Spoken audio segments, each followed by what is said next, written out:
Welcome to Blackwell, Oklahoma, your Charger Vision crew. We are at Wheeler Houston Field in Blackwell, where the Heritage Hall Chargers will be playing the the Blackwell Maroons. Say that 5 times fast. Your usual crew, Mark Carlin, and I've got Andrew Davis with me, and the Heritage Hall Charger staff that sets us all up with Charger Vision. We're happy that you're here. We've got a great game tonight against Blackwell. We're going to do the best we can, and we're up on top of the press box. We can see about half of the field, and we're going to do the best we can. Andrew, what do you expect tonight? Well, tonight I expect to see a lot of run game out of the Chargers. Obviously, last week we were seeing not only with Tank doing wonderfully, but Bryce Sabranis getting into the game in the second half. Really showed a lot of flashes out of the backfield. I think we're going to see more ground game, maybe more two-back formations than we've been seeing early in the season. We saw those evolve later last year.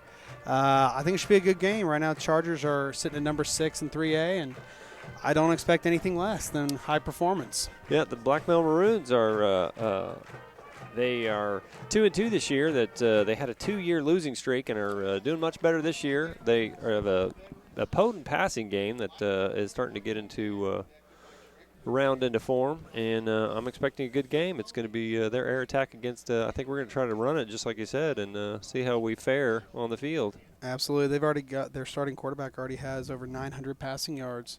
And we're going to quickly go to the Star Spangled Banner.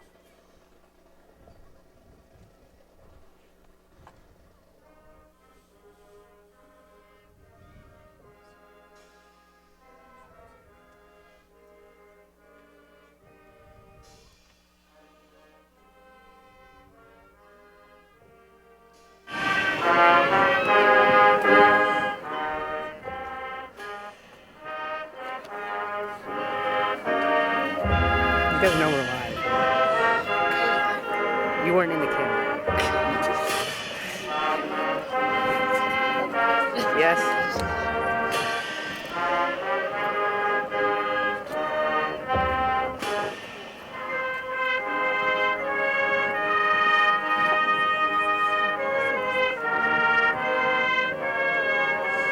Okay.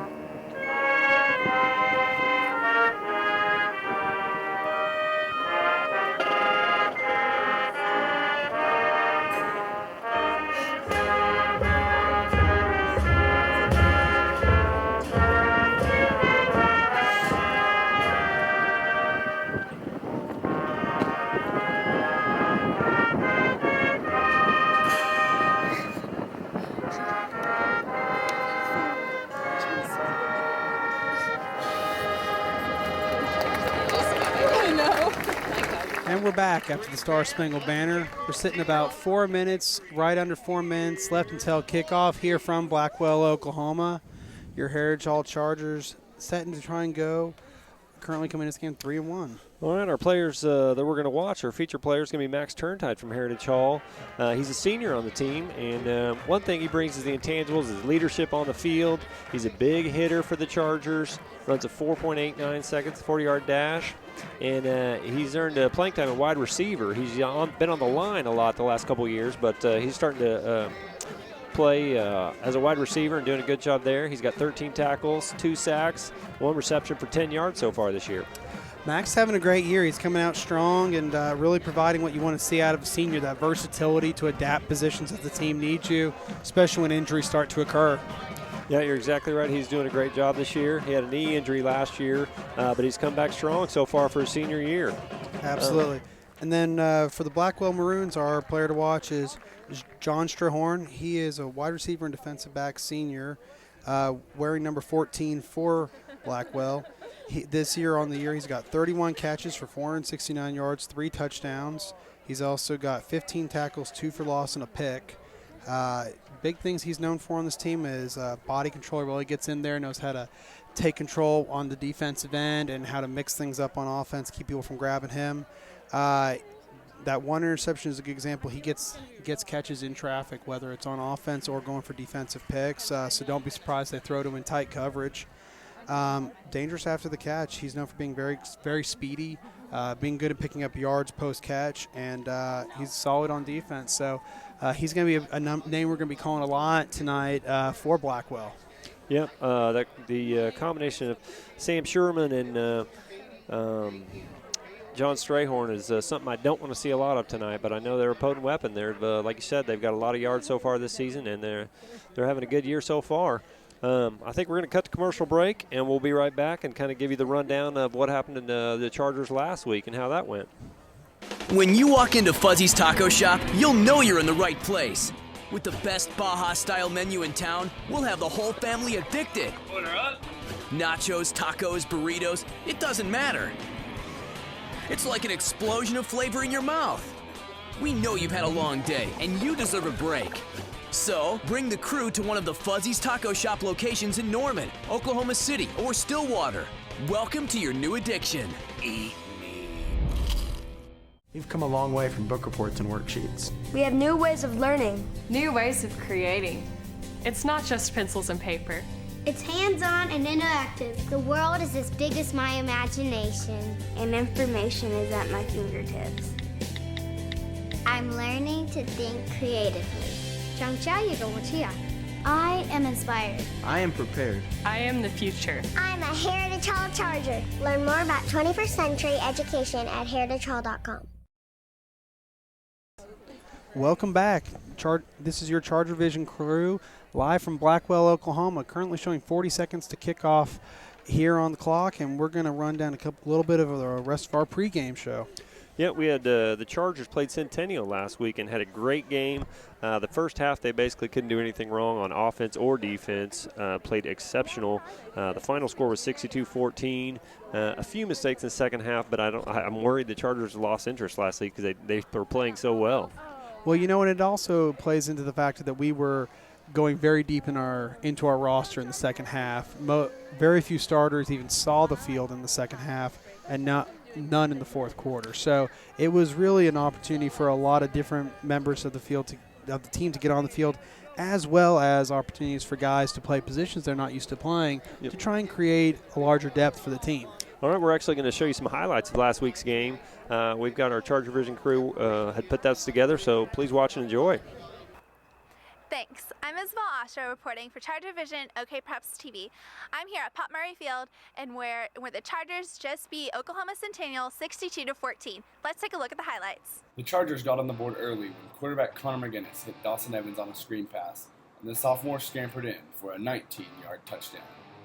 On the ensuing series, linebacker Andrew McDonald stepped in front of an Eric Butler pass and rumbled 28 yards to Pater to extend the Heritage Hall lead to 13-0. McGinnis then found Terrell Love on another screen pass, and the Tank powered through tacklers on the sidelines and rolled into the end zone to give the Chargers a commanding 20-0 lead early in the game.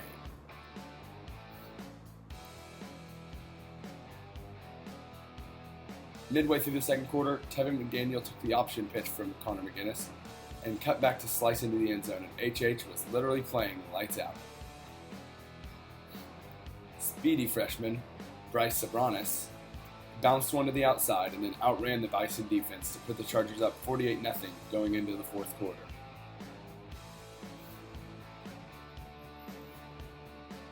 Centennial finally got on board when Terrell Green ran under a beautiful 43-yard pass from Kalen McDaniel and found the end zone. But the ball was bouncing Heritage Hall's way all night, including this scoop and score by Michael McMullen, and the Chargers coasted to a 62-14 win to open district play 1-0. That's a wrap for week 4 of high school football. From the beautiful campus of Heritage Hall, I'm Isabel Ostro reporting for Charger Vision and OK Preps TV.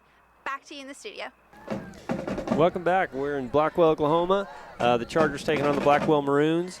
You just saw the highlights of the game, and the Chargers looked excellent. Tonight we've got a little cooler temperatures. We've got 57 degrees, a slight breeze of 8 miles per hour. Zero chance of rain, I'm happy to report. Very happy to report tonight. But it's a nice fall night. It's a good night for football. It is. This is what I think of when I think of high school football in Oklahoma. We had the coin toss. The Chargers are receiving, so they'll be getting the ball first. Hopefully we can start the offense in the right fashion and march down the field and get a score. Absolutely. You know, last week we saw that happen, that the Chargers were able to take control of the board very early. They were able to get into the end zone in the first quarter multiple times. They were able to march downfield, and it was just – it creates a great dynamic for the team. Not only do you get a lot of confidence out of it, you also just see all the right pieces going together. It really is a mental deterrent to your opponent, and if we can have that type of opportunity against tonight, that'd be great. All right, we're going to show our keys to the game. What we're going to do for this Chargers is going to try to defend the Maroons' air assault. They've been airing it out all year. I mean, 80% of their plays are through the air, and so our secondary is getting their work cut out for them. And we certainly want to create turnovers with their coverage and with their rush. And, Andrew McDonald had a pick six last week. We're hoping for more of that this week against Blackwell. Elevate our ground game. Like you said, we want to run the ball a lot. I think Tank's going to see a lot of action. Bryce Brandis is going to see a lot of action. I'm sure Connor McGinnis is going to run a lot. And then we definitely want to make sure our special teams are special. We don't want to give up any cheap points on special teams. Absolutely. We had a couple of interesting opportunities on special teams last week, good and bad, and we want to kind of tighten all that up this week. Right, and then for Blackwell, what they're going to try to do is deploy the air raid, the yards after catch. Something they're going to work on against the Chargers. Go ahead and continue to talk about the keys of the game for Blackwell. They want to get a quick launch. They want to gain confidence early in the game, like we were talking about last week for the Chargers. Early on the board is a big thing in these types of games. They want to limit damages, stay healthy, and they want to hold ground. They want to win in the trenches. They don't want to give the Chargers a lot of opportunity to gain heavy ground yardage. So that's going to be their primary defensive goal going into tonight. I know with their air raid offense, though they have put up a lot of yards through the air, Sam Schumann has just put up 948 yards in the first 4 games, but he's only got 6 touchdowns combined with 4 interceptions. So I'm sure they want to see him cleaning up those opportunities, not letting those picks get off, and really being able to throw in the air deep or inside the red zone to convert. Right. I mean, his completion percentage is over 50%, so he's accurate as well when he throws traditionally. But I'm certainly hoping he throws a few to the Chargers tonight. Yeah, I wouldn't mind seeing a few more picks tonight for Heritage Hall. And we're seeing our Chargers come out onto the field. Yep. Who do we have returning the kick? We've got Tevin McDaniel, wearing number 43 tonight. Yeah, that's going to throw me. I can already tell you that's going to throw me. And then we've got Tank Love wearing number 1 as our deep receivers on the kick. I'm going to have to look down every time Tevin McDaniel touches the ball and figure out who's that 43 out there. Who's that 43? I love that about high school football. Number 79 for Blackwell, senior Gideon Harzer will be kicking off for the Maroons. Let's see where he puts it. Oh, it's a big kick. It's right to Tevin. Oh. And it's out of his hand, and it's down in the back. He was trying to one-hand catch that and see if he could get a hand on it and start working his way forward, but he couldn't quite reel it in. It was a really good kick. Interesting, because Gideon Harzer, the way he kicked that ball, he didn't have a lot of approach yardage. It was old school. He was kind of straight on. I was thinking that it was going to have maybe best case for them get to the Charger 25, but he's got some power in that leg. He definitely does. That was a good kick. So the Charger's going to start on the 20. Connor McGinnis, traditionally in the shotgun, he's going to have his big, strong running backs back there. We'll see what the Chargers dial up. Absolutely. Line up in first play with Tank in the backfield. Tevin and Dawson Evans playing off hip. Yep, Connor McGinnis with the keeper. He could pitch it out if he wanted. He keeps it, gets about 5 yards on the carry. That's going to be 2nd and 5. Tripped up by number 14, John Strahorn. We're going to be calling, like we said earlier, we're going to call his name quite a few times tonight, unfortunately. Quarterback. Much like I think Connor McGinnis, he doesn't leave the Strayhorn. So excuse me, I thought you said Sherman. No, so that's why I knew you didn't hear me. That's why I corrected. But both those guys are great athletes. Oh, absolutely. Connor McGinnis with the keeper, trying to get to the outside and getting there. I do see a flag on the play. Tank's giving the block, but Connor McGinnis cuts back in, gets the midfield, but there is a flag. I'm guessing that's holding, but we'll see what the on the Chargers, and we're moving the ball back. Yep, a nice 25-yard run by Connor McGinnis, but negated by a penalty. No hesitation there by the officials to call that one. He gets out there before Connor's even up off the turf. Well, it must have been obvious to them. I was busy watching Connor make it around the corner and charge up field, but that's going to bring up 2nd down and probably more like 15. Charge up field. I like that one. That's a good one. I like that one. I'll be using that all year. I'm surprised it's taking you 4 games in. It's a year and a half before I I can was gonna perfect all my. say, 1 year and 4 games in, actually. All right, we're down at the 15-yard line. It's going to bring up 2nd and 15. The Chargers in the huddle. They may have to air it out earlier than they want to, but the running game so far has been effective. We'll see what we can do against Blackwell. We continue to see the Chargers run out of the huddle. I think it's, like we were saying last week, give Connor a little bit of breathing room. He is looking for a quick throw. Gets it out to 33, and he fumbles it, but he's able to hop right back on it. Is that Nick Hernupont? 33, that's Cole McDaniel. No, Cole McDaniel, excuse me. Nick is currently out with Is he still out with injury. a groin injury? Yeah. I wasn't sure if he was going to play this week or not, but that was out to Cole McDaniel. Quick throw and catch, and he tried to turn it upfield, and they did get 5 yards on the play, but it's going to bring up 3rd and 10. 3rd and 10 is not something the Chargers have not experienced before, but it's not a position we like to be in. Doesn't mean Connor can't pull it off, but it's just not where we really like to live. I agree. We'll see what we do here. We've got Tank still in the backfield, looking to help block. Connor McGinnis scrambling, trying to break through. Nothing there. Sacked at the 18-yard line. And he is brought down by, can't read a number, brought down by number 32 for Blackwell. I don't have a 32 on my roster. I don't have a number 32 on my roster either. That's just unfair. I think the loudspeaker comes here just called that as Blake Borchgev's number, listed as number 34 on our list. All right, so back to punt. We've got Joe Wheeler. See if he can get a hold of this one and get turn the field. And he gets some air on that one. It's exactly what you want. Ball bounces at the 50, getting down to about the 45-yard line. Nice kick by Joe Wheeler. Bryce Sobranis to down it. And put Blackwell starting on their own 45. Not the kind of field position we want to be given this early in the game. However, as deep as Joe was to punt that one away, I'm not at all displeased with great air on it, great distance, but just not the field position we want them in. Right. The Chargers, I mean, the big setback was that holding penalty. We had a great run, and we had the ball at midfield, but that backed us back up to a 2nd and 15, and we couldn't get the first down, couldn't move the ball after that. So we'll see what the defense can do for the Chargers. All right. Sam Sherman in the shotgun. He's going to get ready to throw it, and it's tipped batted away. down. Cole McDaniel tipped it. Tevin McDaniel. Tevin McDaniel. I know. Well, he's changing numbers on us. It throws us. These McDaniels and their numbers. But no, that was good defense. He was going for a quick strike. They're going to be throwing it all over the yard tonight, but hopefully we can get the pass rush on him and bat him down just like that. That's going to bring up 2nd and 10. Sherman Reigns in the backfield. Looking for a quick throw. Ooh. I think that was almost picked off by Campbell Kerr. The ball tipped by the receiver, but he was a little bit overthrown. Christian Watchell is the intended receiver of that, but you're right, Kerr getting pretty close to him. Lineups continue to change as injuries evolve this season. Right, Campbell Kerr getting a lot more playing time. It's going to set up 3rd and 10. 3rd and 10 for Blackwell. They've not gotten any positive yards yet on this series. Well, let's see if the Chargers defense can hold him. All right, another quick throw. He turns and comes back for the ball. Does get the first down. It's number 24 with the catch. That's Christian Wachell. Just as you had mentioned, they went back to him. He was able to catch it for the first down. He's forced out by Andrew McDonald.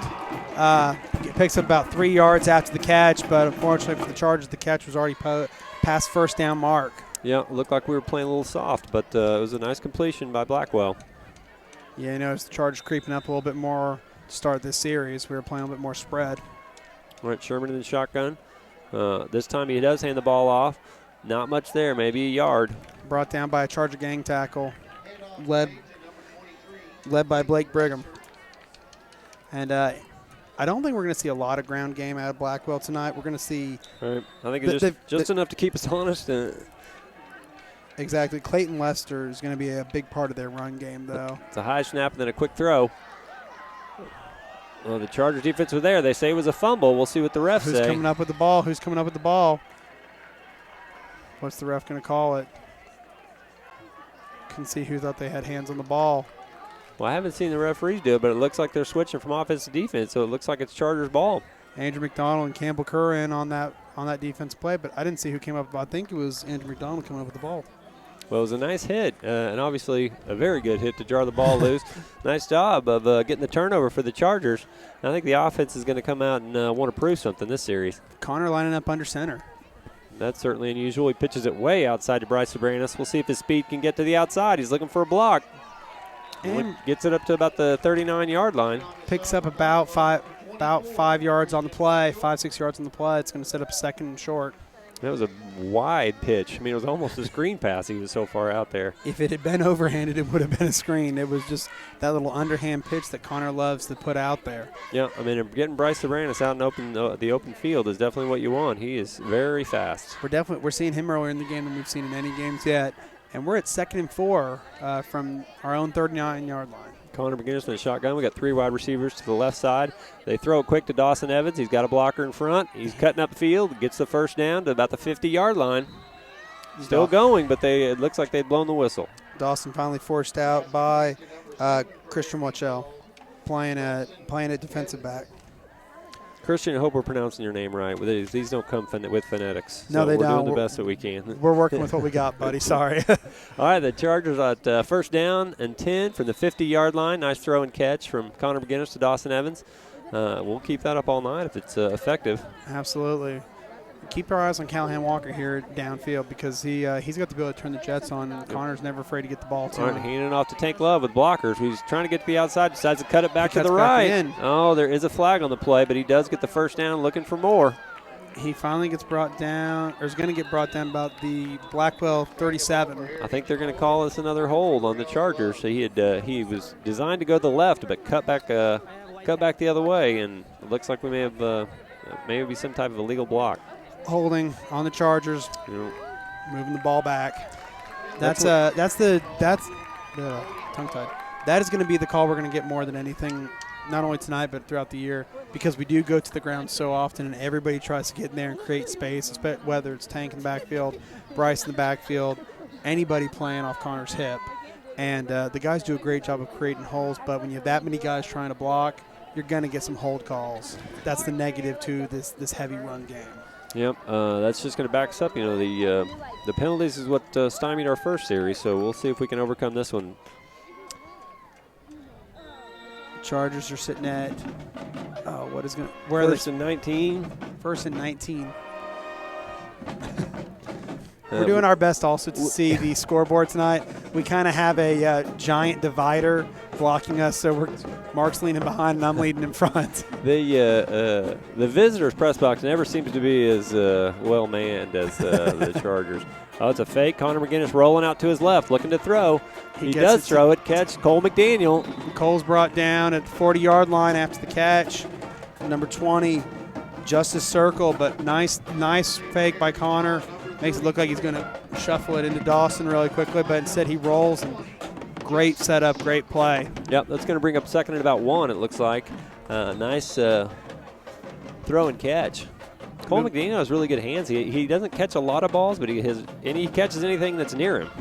He's got great speed for a guy his size, too. He cuts more like a receiver than a tight end, and that's what makes him really dangerous, a really dangerous weapon. It's a high snap. Tank gets the ball, trying to cut up field, and does to get the first down. That's smart running. To cut straight up field, make sure he gets the first down and keep the chains moving. You know, he goes down, but he's not really brought down by any one particular player. He dives really into the Blackwell line. Primary goal being, I want a yard. and then we can go bigger on the next play. But on that, I want 1 yard. Right, no, that's all they needed to keep the chains moving. I totally agree. Tank knows what he's doing back there. He does a great job of not trying to get flashy on a play like that, too. It's like, no, my goal on this play, first down, and he gets it. Connor McGinnis looking to throw. He's throwing it deep. Callahan Walker's the intended receiver. Nice catch. Was he inbounds? They're going to call him out. The referee says no. I thought maybe he'd gotten a foot in, but the line judge was right there. I'm with you. I thought he had the right foot in, but, you know, they have a better visual than we do tonight.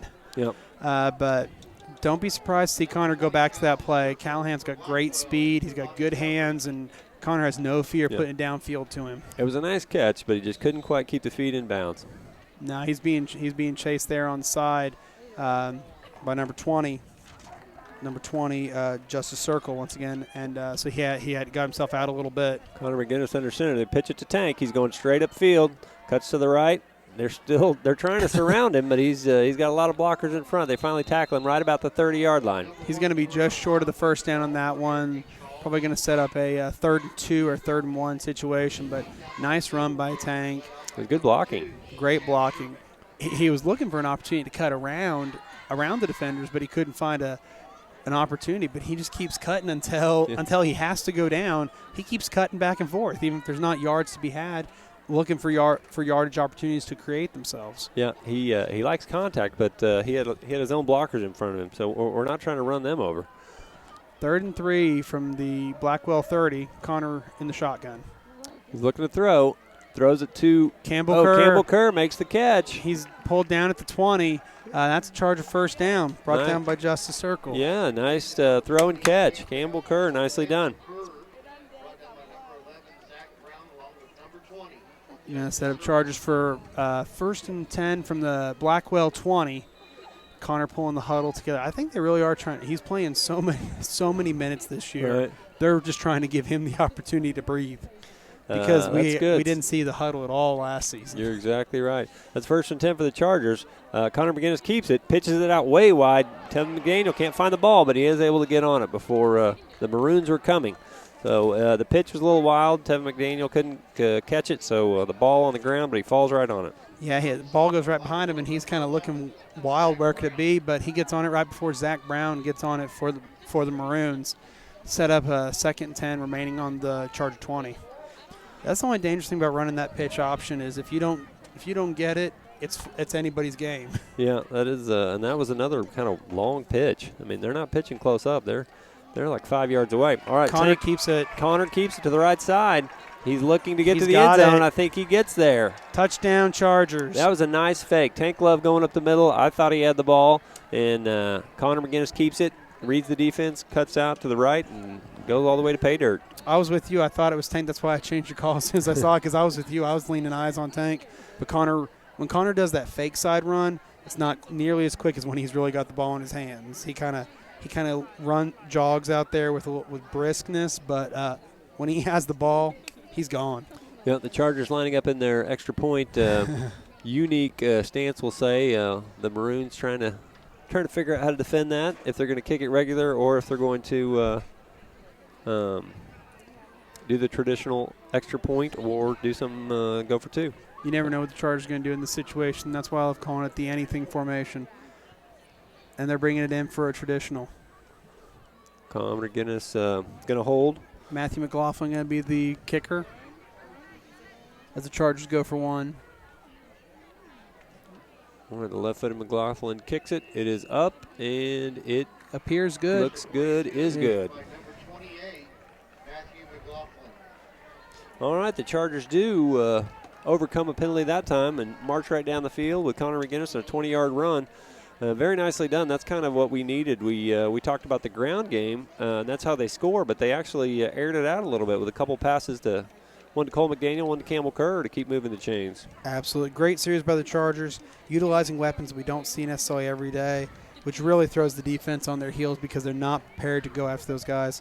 Doing that early in the game now forces Blackwell to play any receiver, any running back honest, which really is going to open up opportunities for the big playmakers. Yep, that's good. It's a wonderful, I say strategy, meaning spreading it around, keeping the defense honest, just like you're saying.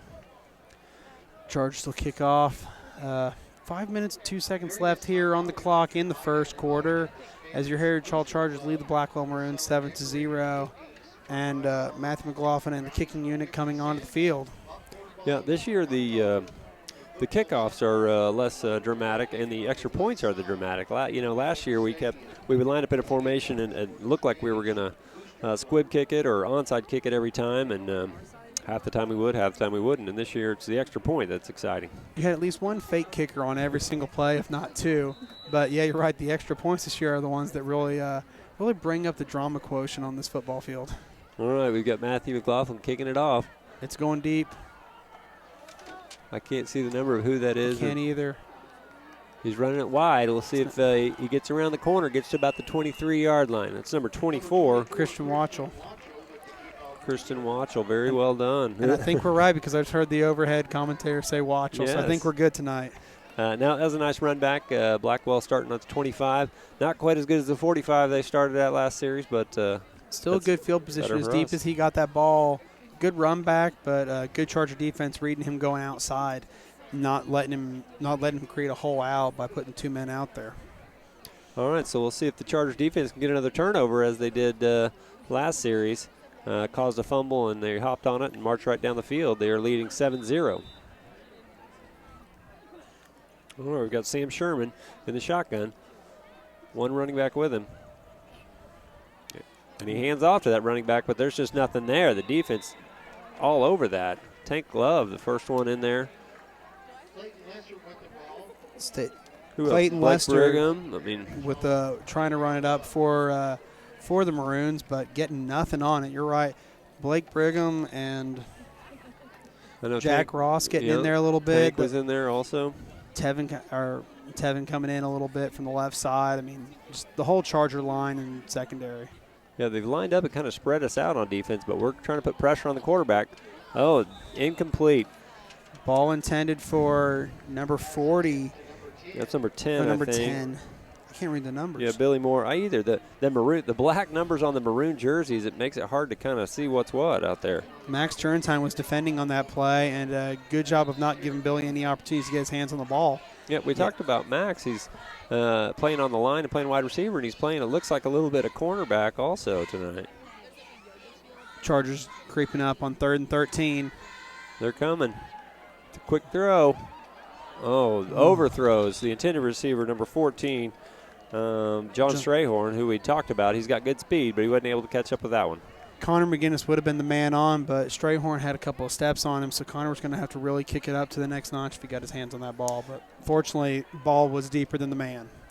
All right, that's going to bring up a punt for Blackwell, and we've got, it looks like, is that Tevin McDaniel deep? Yeah, Tevin McDaniel standing in midfield, ready to receive. And we've got Dawson Evans at kind of the half return, standing at the 40, the Blackwell 40. And they're going to put it right to Tevin. Tevin catches it midfield, cuts to the left, cuts to the right, gets to about the 45. Good tackle by the Maroons. Tripped up by John Strayhorn, number 14, but it's going to start the Chargers out on the Blackwell 45-yard line. That's right where we want to start every series. That's good field position. Right inside midfield. That is a good field position. The defense did a great job on that one to set up the offense with a good start to this series. Absolutely. Now we see Connor with the huddle getting the play set, but good so far. Pretty clean football. We've had a couple of holding calls, but that's the nature of a running game. But clean football so far out of the Chargers. Well, we've got Connor McGinnis in the shotgun. Tevin in motion. Connor McGinnis looking to throw. And he's got Tevin. Tevin is the man intended. Nice he's got catch, it. Tevin McDaniel. Touchdown, Heritage Hall. Touchdown, Chargers. One play, 45-yard touchdown pass from Connor to Tevin. That was beautifully done. Tevin McDaniel, he was almost double covered, but he was just able to get a little deeper than the defender. Nice throw and catch. He was. He had Braden Morris as the primary defender, and it looks like Brady Bertner defending as well. I'm with you. Reading these black numbers on maroon jerseys is not the simplest thing, but Connor puts it right in Tevin's hands, and he takes it all the way. That's a beautiful throw. I mean, it looked like it might have been a little bit in traffic, but Connor certainly knew what he was doing, just a little bit deeper than the defense was, and it was a nice catch by Tevin McDaniel, and he walks in the last 5 yards for a touchdown. Going for the traditional extra point after the intriguing formation. Kick is up, and it is good. Matthew McLaughlin with another successful PAT. Well, that was a very quick strike. That was. Connor McGinnis launches it about 40 yards and drops it right into the hands of Tevin McDaniel, and he walks into the end zone, does the rest to make it 14-0, your Heritage Hall Chargers. Everybody thinks of Connor as an option quarterback, but they forget what he has. He's got a wonderful long arm that when he wants to throw it downfield, he's got great accuracy. He just runs it in the option system here because it works so well with the size players that he plays with and with the speed of his teammates. But when he wants to nail it down, he can nail it down with the best of them. Yeah, Coach Bogert, I think, when he gave us the keys to the game, I think he was trying to fool us because they've been airing it out nicely, trying to I think Blackwell is counting on the run, ready to stop the run, except we keep passing him for big chunks of yards. Absolutely. The Chargers, we talked about getting on the board early being such an important thing for either team. And with the Chargers up 14-0 with 3:52 left here in the first quarter, we're doing exactly what we wanted to see. We are on top 14-0. We're going to have Matthew McLaughlin kick off again. But I agree, the air attack so far is what seems to be carrying the Chargers tonight. Here we go. Kick is up, and it's going deep. But once again, 24. Christian Watchell and he Nice is taken tackle. down by Number 9 for the Chargers, Blake Adams. We've been calling Blake's name quite a bit lately. He is doing a really good job. He's getting in there, mixing things up, and showing exactly what we want to see. Yep, we had a good run at quarterback last week in the third and fourth quarter. He's doing a good job for this team. Absolutely. Sometimes last week the game got a little overscored because of the fourth grade faculty game, which really kind of stole the show. Some of those great teachers we had out there competing with the fourth graders, Miss Horn, Miss Bradford, and just really shaking things up. Sam Sherman with a little screen pass to number 6. That is Brady Bertner, but there's just not much there. They're tackled at about the 15-yard line. Max Turntine getting in there on that one, and Max is showing us exactly what we want to see out of him: the ability to mix positions, to move, like you said, from the line to corner, from the offensive line, receiver, and he's showing a lot of versatility that you hope to see out of him, but that you don't see out of a lot of kids. Yeah, he knows he's a feature player. He's putting on a good show for us. Yeah, somebody told him that we were going to be talking about Looks like the same play, and the Chargers are there again. The pass is complete, but for negative yards. That is tackled by Max Turntine again, number 12. Very nicely done. He gets a little bit of help on there from number 58.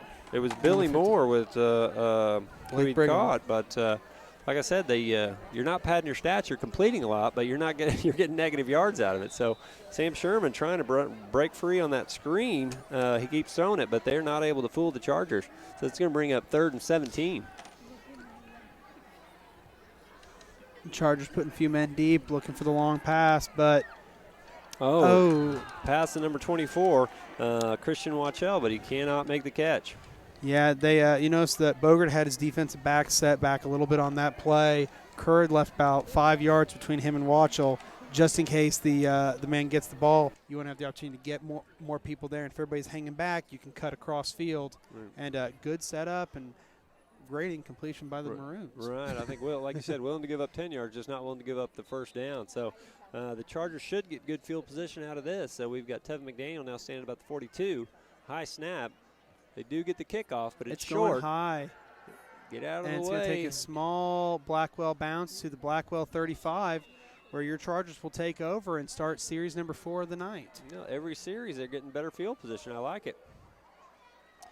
We'll see what the Chargers do here. Like I said, they want it. I think as the score, if they can keep scoring like they are, we will see a lot more of the run game. But we were kind of anticipating a little more run game tonight to score, but they've aired it out nicely so far this game.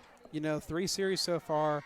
That first one, unfortunate, having to put Joe Wheeler in for the punts and set the ball back to the Maroons. But I like how Heritage Charles responded on the second and third series. Second series, nice long drive. Third, big pass to Tevin McDaniel, but kind of wearing that rust off. Yep, we've got Tank Love in motion. So Connor McGinnis in the shotgun. Quick throw to the left to Dawson Evans. He's marching upfield, gets a block, keeps going, and he's getting into the end zone. Dawson Evans, another one play throw and catch. There is a flag on the play. The flag is down at about the 25-yard line, looking for the official call, likely another holding. That was a beautiful play. Dawson Evans very patient to wait for his blocks, but apparently those blocks, one of them must have been a little hold. Yeah, waiting for the white hat to give us the signal. Looks like a legal block. Yeah. Blocking the back on the Chargers. Going to send the ball back. That is too bad. That was a wonderful setup. Wonderful, like I said, another one-play drive, but now just move the Chargers back a little bit to start the series and put us into a nice 1st and deep. Yeah, I mean, penalties are costly, as we've talked about. But that was a beautiful play with Dawson Evans. It was a quick strike to him, and he showed good patience to kind of wait on his blockers to get it set up. He cut towards the middle of the field and then ran it from there, ran away from everybody, but negated by penalty. So that's going to bring up 1st and I don't think the first and 10 is right, but that's what the scoreboard says. Connor McGinnis with the keeper running right at the field. Oh, nice Connor's fake. at the 30. It's at the 25. He's outside, and he's got the first down. He does. That was a beautiful fake on the linebacker. He looked like he was going straight to the middle and then cut it over to the right. Brought down by Braden Morris, but great play by Connor. Great quarterback keep. Well, that's going to move the chains. Going to be first down Chargers, so the penalty didn't seem to hurt them on that. I think that's a good call. They could obviously see that there was an opening in the middle. Worst thing you can do against Heritage Hall is put holes on the middle or on the near right, because either Tank, Bryce, or Connor is going to hit it hard. Right. All right, we've got a little bit of motion. We've got Connor McGinnis with the keeper. He's got a pitch man out there if he wants the it. pitch man if he wants it. And he's he going to take pitch it to him. Dawson. Dawson Evans hurdles one guy and then gets pushed out of bounds at about the 10-yard line. Forced out inadvertently by number 6, Brady Bertner, but great play by Dawson. Yeah, big hurdle. He's got to be careful on those. Those things can be costly to your season. They can hurt a lot. He jumped over a guy, but he was also kind of thrown out of bounds while he was in midair. You got to work on the landing on those. But set up first and 10 for the Chargers. Actually, first and 10 from the 10-yard line, so goal to go. All right, we've got Tank Love in the backfield with Connor. Connor looking to throw it. He throws it to Tank. Tank's got a Luther in front of him. He can't quite break free. Gets 5 yards on the play. Brought down at the Blackwell 5 after a tackle by number – God, I can't read these numbers tonight. I apologize to everyone out there. I can't read these numbers to save my own life. Well, we're pretty high, and then it's the dark numbers on the dark jerseys. It's hard to make it out. And now it's getting dark outside on us too. So any light I had shining on the little bit of silver around the black is gone. So 2nd and 4. Second and 4. They're showing 2nd and 4 from the 6. So 2nd and 6 to go from the 6. But the chains are not in. We've got 2nd and goal for sure. They give us a Tank. He's running straight ahead. Gets to about the 2-yard line. Yeah, it's going to be a 3rd and short. 3rd and short for Tank and Connor here in the backfield. But looked like Blake Houston on the tackle there. It's hard to. Normally, Mark loves calling offense, calling defense. Whoever can read a Blackwell jersey tonight on either end of the field gets the call. All right, we've got 3rd down, goal to go. Callahan Walker out wide. Tank Love in the slot. Connor McGinnis by himself back there. Is he going to throw it? He shoves it to Andrew McDonald. Shuttle pass down. to Cole. That's Cole McDaniel. Touchdown, Chargers. Nice little shuttle pass right there. I didn't see that one coming, honestly. Yeah, they'd spread him out wide, and then that left the middle open for him. That's a beautiful play call. Great play. And then we'll bring out the Heritage Hall famous kicking unit to try and make this currently 20-0, try and make it 21-0. With 6 seconds left in the first quarter, Heritage Hall up very early. Heritage Hall moving the chains just like we want to see them doing. All right, they're in their unique formation, but it looks like they're bringing it back to what I would say a regular PAT formation. The only thing I don't understand is it's got to wear Matthew McLaughlin out a little bit, running out to the far receiver slot and then right back in to the kicker's position. He only plays special teams this year, so he's got plenty of energy. He's got to save up some energy for soccer season. All right, that's going to put your Heritage Hall Chargers up 21-0. We've only got a few seconds left in the first quarter, but I certainly like the way the team's playing so far this game. Absolutely. 6 seconds on the clock, and this is exactly what you want to see out of Heritage Hall in the first half. Actually, very similar to how we started off last week's game. At the end of the quarter, was it 20-0 or 27-0 at the end of the first quarter last week? I can't remember the order of all the scores. Yeah, but either way, very similar fashion for the Chargers and exactly what we want to be seeing. Yep, so far we've got just a few penalties that have it's the only thing negative I can say about the way the offense is going, and the defense has a turnover and not much yardage for Blackwell. So Heritage Hall doing what they want on both sides of the ball. Absolutely, and not having to put a lot of special teams in right now, just essentially kick off an extra point, so easy to keep that side of the ball clean. Well, I like what they're doing. I'm proud of our boys. We stayed focused. Like I said last week, it was easy to lose your focus based on the score, but so far we're still very engaged and we're playing really well. Absolutely. 6 seconds left as Matthew's getting the ball set to kick off to the Maroons. I might be able to see some action if it's on this side of the field. That would be pretty awesome. We might be able to sit for a few minutes. might be able to sit for a few minutes. We still can't see the scoreboard, but maybe we can see some of the live action on the field. All right, Matthew McLaughlin ready to kick off. He did commit to SMU for soccer when he graduates. And we can see his ability with his leg. There's not much that Matthew can't do with his leg if he wants to. Number 14 catches it. That's John Strayhorn. Yep, he catches it. Unfortunately for him, his knee hit the ground, and which blows the ball dead. Yeah, it's unfortunate because he had a little bit of room to pick up. He could have picked up another 5 to 7 yards on that one simply, but he had to go down to get his hands on it, so we'll take it. Yep, that's not going to be great starting position for Blackwell, and they haven't had great starting position so far. No. That's going to put them right about the 10-yard line. Yeah, 1st and 10 starting on their own 10, and Heritage Hall defense we're going to probably get one play off here before we call the end of the quarter. We've got them spread out. It's a quick pass to the outside to Strayhorn. He's tackled immediately right about the 12-yard line. It's going to be the end of the first quarter. It's going to be your Heritage Hall Chargers 21, Blackwell Maroons 0. You know, we always talk about how tall Connor is, but until you see him standing next to some of these other kids, you don't realize how tall he really is. Yep. It's a stat number until you see him standing next to these guys, and top of their helmet isn't even at the top of his shoulder pads. Right. He definitely is, and like I said, he's a great athlete. We love watching him run because, he looks like he's too tall to be fast, but he's got great agility and very fast with those long strides. Yeah, a lot of guys, they'll get the long gait, but they won't have a quick rotation, but his feet rotate very rapidly. All right, we're going to break for commercial at the end of the first quarter. It's Heritage Hall 21, Blackwell Maroons 0. It's been a long time coming, but it's finally here. Right now. A new dawn for Oklahoma City professional sports. A new tradition on a proud sports landscape. Professional soccer has arrived. Are you ready?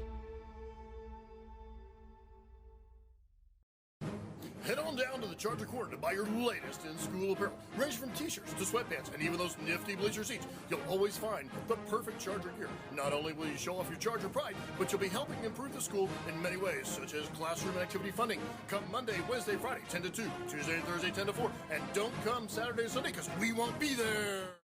Back to Blackwell, Oklahoma, live from Wheeler Houston Field. Your Heritage Hall Chargers sitting on top of the Blackwell Maroons 21-0. As we begin the second quarter. So far, Heritage Hall doing exactly what they want. They're passing when they want. They're running it when they want. They've scored on 3 out of 4 series, and their defense is looking very stout. Absolutely. 2nd and 10 for the Maroons. Trying to throw it wide. Quick throw. Almost a pick by Campbell Kerr. He made a nice move to cut in front of the receiver. Very good move by Campbell. Trying to start off throwing the ball to Zach Brown, number 11, but Campbell seen an opportunity to get right between the receiver and the ball. Yeah, that's good coverage by Campbell Kerr. I think he was in the right spot. He just couldn't quite reel it in. I think he thought he had it. Well, I can't he did. He made a great move, and he cut right in front of the receiver and hit him in the hands. But those are harder to catch than you think. Absolutely. Going to set up 3rd and 7 from the Blackwell 13-yard line. Right, Ooh, quick reverse. Number 14, Strahan, who we've talked about. Campbell Kerr slows him down, makes the tackle at the 16-yard line. Campbell in there making the tackle, getting a little bit of help from number 19. That's Andrew McDonald. We called his name a lot last week. We'll continue to call him a lot this week. It's going to set up 4th and 7. I think Blackwell sending out the punting unit. 4th and 3. 4th and 3, excuse me. From the 17. It's taking them a few minutes here to update our scoreboard outside at Wheeler Houston Field, so we're getting a few of those we're trying to get as they go. But you're right, with the punting unit coming on for the Maroons. Tevin set deep. Yep, Tevin McDaniel. Look, he's going to catch it about midfield. Oh, you got to make sure to make the catch. He was able to, I think, get back on it, but we'll see. There's a lot of Maroons there trying to peel it out of his hands. We'll see what the referees call. I can't tell if Tevin got back on it or if Dawson Evans is the one getting on it. I think it's Dawson, actually. I thought Tevin was able to reel it back in. They're still fighting over it to figure out who's got it. Tevin, John Strayhorn, and Dawson Evans all three they're fighting. Pointing to Blackwell, but that was. They're going to give it to Strayhorn. I think Tevin McDaniel was fighting hard for the ball. He He looked up at the last second, I think, to see where he was going to run as the The crowd was getting it. There is a flag on the field. They just threw it. I'm sure it's an unsportsmanlike conduct on one of the teams, and it could be the Chargers, as they did not like the call. It looked like both a Blackwell. They're going to call it. Well, it looks like unsportsmanlike conduct on against Heritage Hall. That's just going to move the ball and get them that much that better field position. Yeah, trying to see if they're assigning it to anybody, but it does not seem like they are. They're calling just a general unsportsmanlike against the Chargers. Yeah, the Chargers were frustrated. I know Tevin McDaniel, he thought he had fallen back on the ball, but then once the pile starts, you never know what's going on under that pile. Well, that's the thing. A lot of times, we're not this situation I'm saying necessarily, but football in general, the man who gets on the ball first and you think isn't necessarily the man that has it when the refs get down to the bottom. Right. Like you said, you get 5-6 guys on there, and they're fighting every second until the ref gets his hands on it. Yeah, I think the Chargers obviously showing their frustration with the way it turned out. We'll say that's going to give the Maroons the ball on about the 38-yard line. It's good, the best field position they've had so far. Yeah, it is the only time that they've actually gotten across midfield. All right, we got Sam Sherman in the shotgun looking to throw. The pressure's coming. He does get the ball off. Downfield, and it's way out of bounds.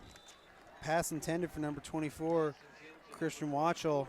Campbell Kerr defending, and they throw it over. They throw it over both heads. Yeah, I think he was feeling a little bit of the pressure. The defense was coming. It's going to set up 2nd and 10 for the Maroons from the Charger 37. All right, so far the Chargers defense playing well. They're able to cover the receivers. Sam Sherman doesn't have a lot of opportunities to throw to open receivers. Well, hopefully they can keep it up. Absolutely. I'm waiting to see us get into the backfield and get our hands on him once.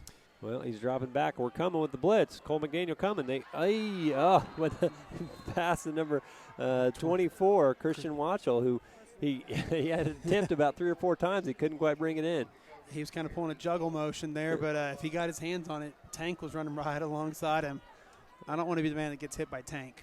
Yeah, that's that'll jar the ball loose, but he's unable to come up with the catch. It's going to bring up 3rd and 10 for the Maroon.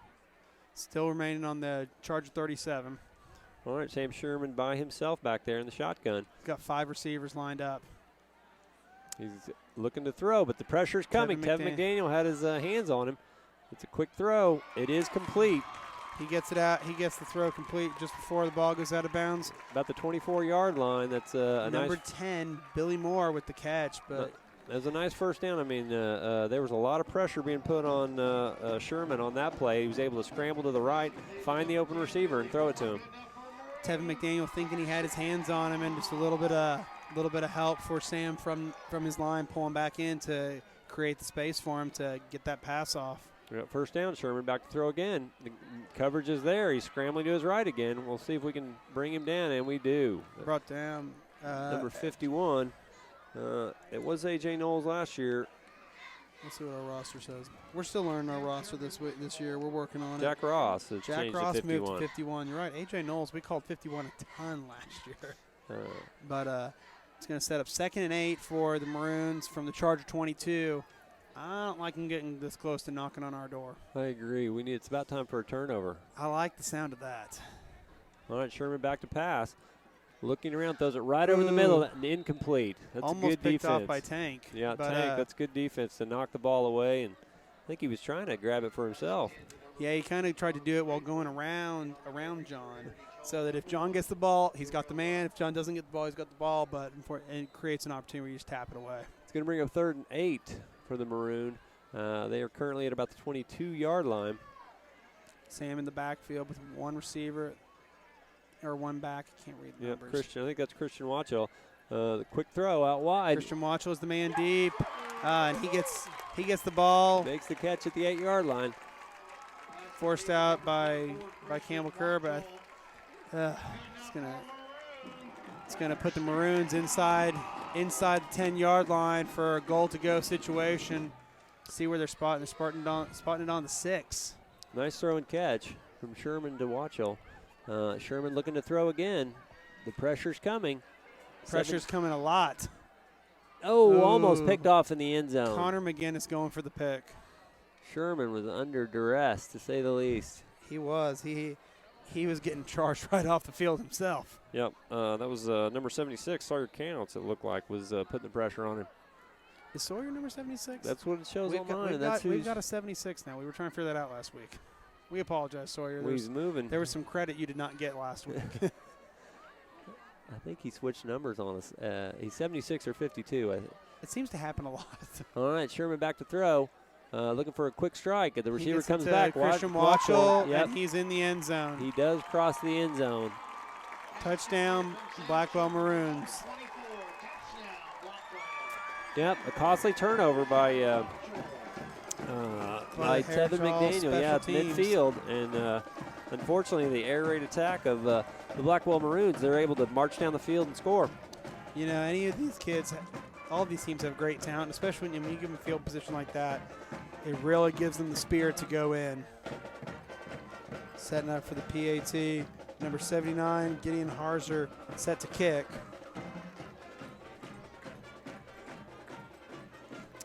The high snap, and the kick is up. It looks like it is good. It is. 9:44 left here in the second quarter. Your Heritage Hall Chargers still on top, 21-7, but Blackwell Maroons getting on the board for the first time tonight. Yep, got a little momentum with the turnover, marched right on down the field and scored the touchdown. And can we get a camera on this hilariousness here in the near the end zone? We have a giant maroon helmet golf cart with police lights driving around in the end zone. Very celebratory for the Maroons. If you all are not out there cannot see this, I apologize because this is funny. It's Sooner Schooner-esque, but as it marches through the end zone. It reminds me more of 22 Jump Street than it does the Sooner Schooner. Yeah, it's a huge golf cart helmet with many what looks like police lights on it. Thank you. We got a quick pan over it for the viewing public. Well, 9:47 left here in the second quarter. Your Heritage Hall Chargers getting set to receive the ball from Maroons. Looks like we've got Tevin McDaniel and Tank Love both set as the deep men. All right, we'll see what we know. This kicker's got a good leg. We do, and don't expect to see him put a lot of steps into it, though. No. All right, Chargers. Well, the defense not able to stop the passing attack of Blackwell on that 50-yard drive. Oh, big kick. It's high. It's going to be returnable. It's going to Tank. Tank's got it at 15. He's cutting cutting across field. He's going. He's at the 20. Oh, nice Tank tackle by number John, 26-yard line. By number 14, John Strayhorn bringing Tank down. Good return by Tank, though, picking up positive yards after the reception. Yep, Strayhorn able to get in there and get his legs and time up. That's unusual.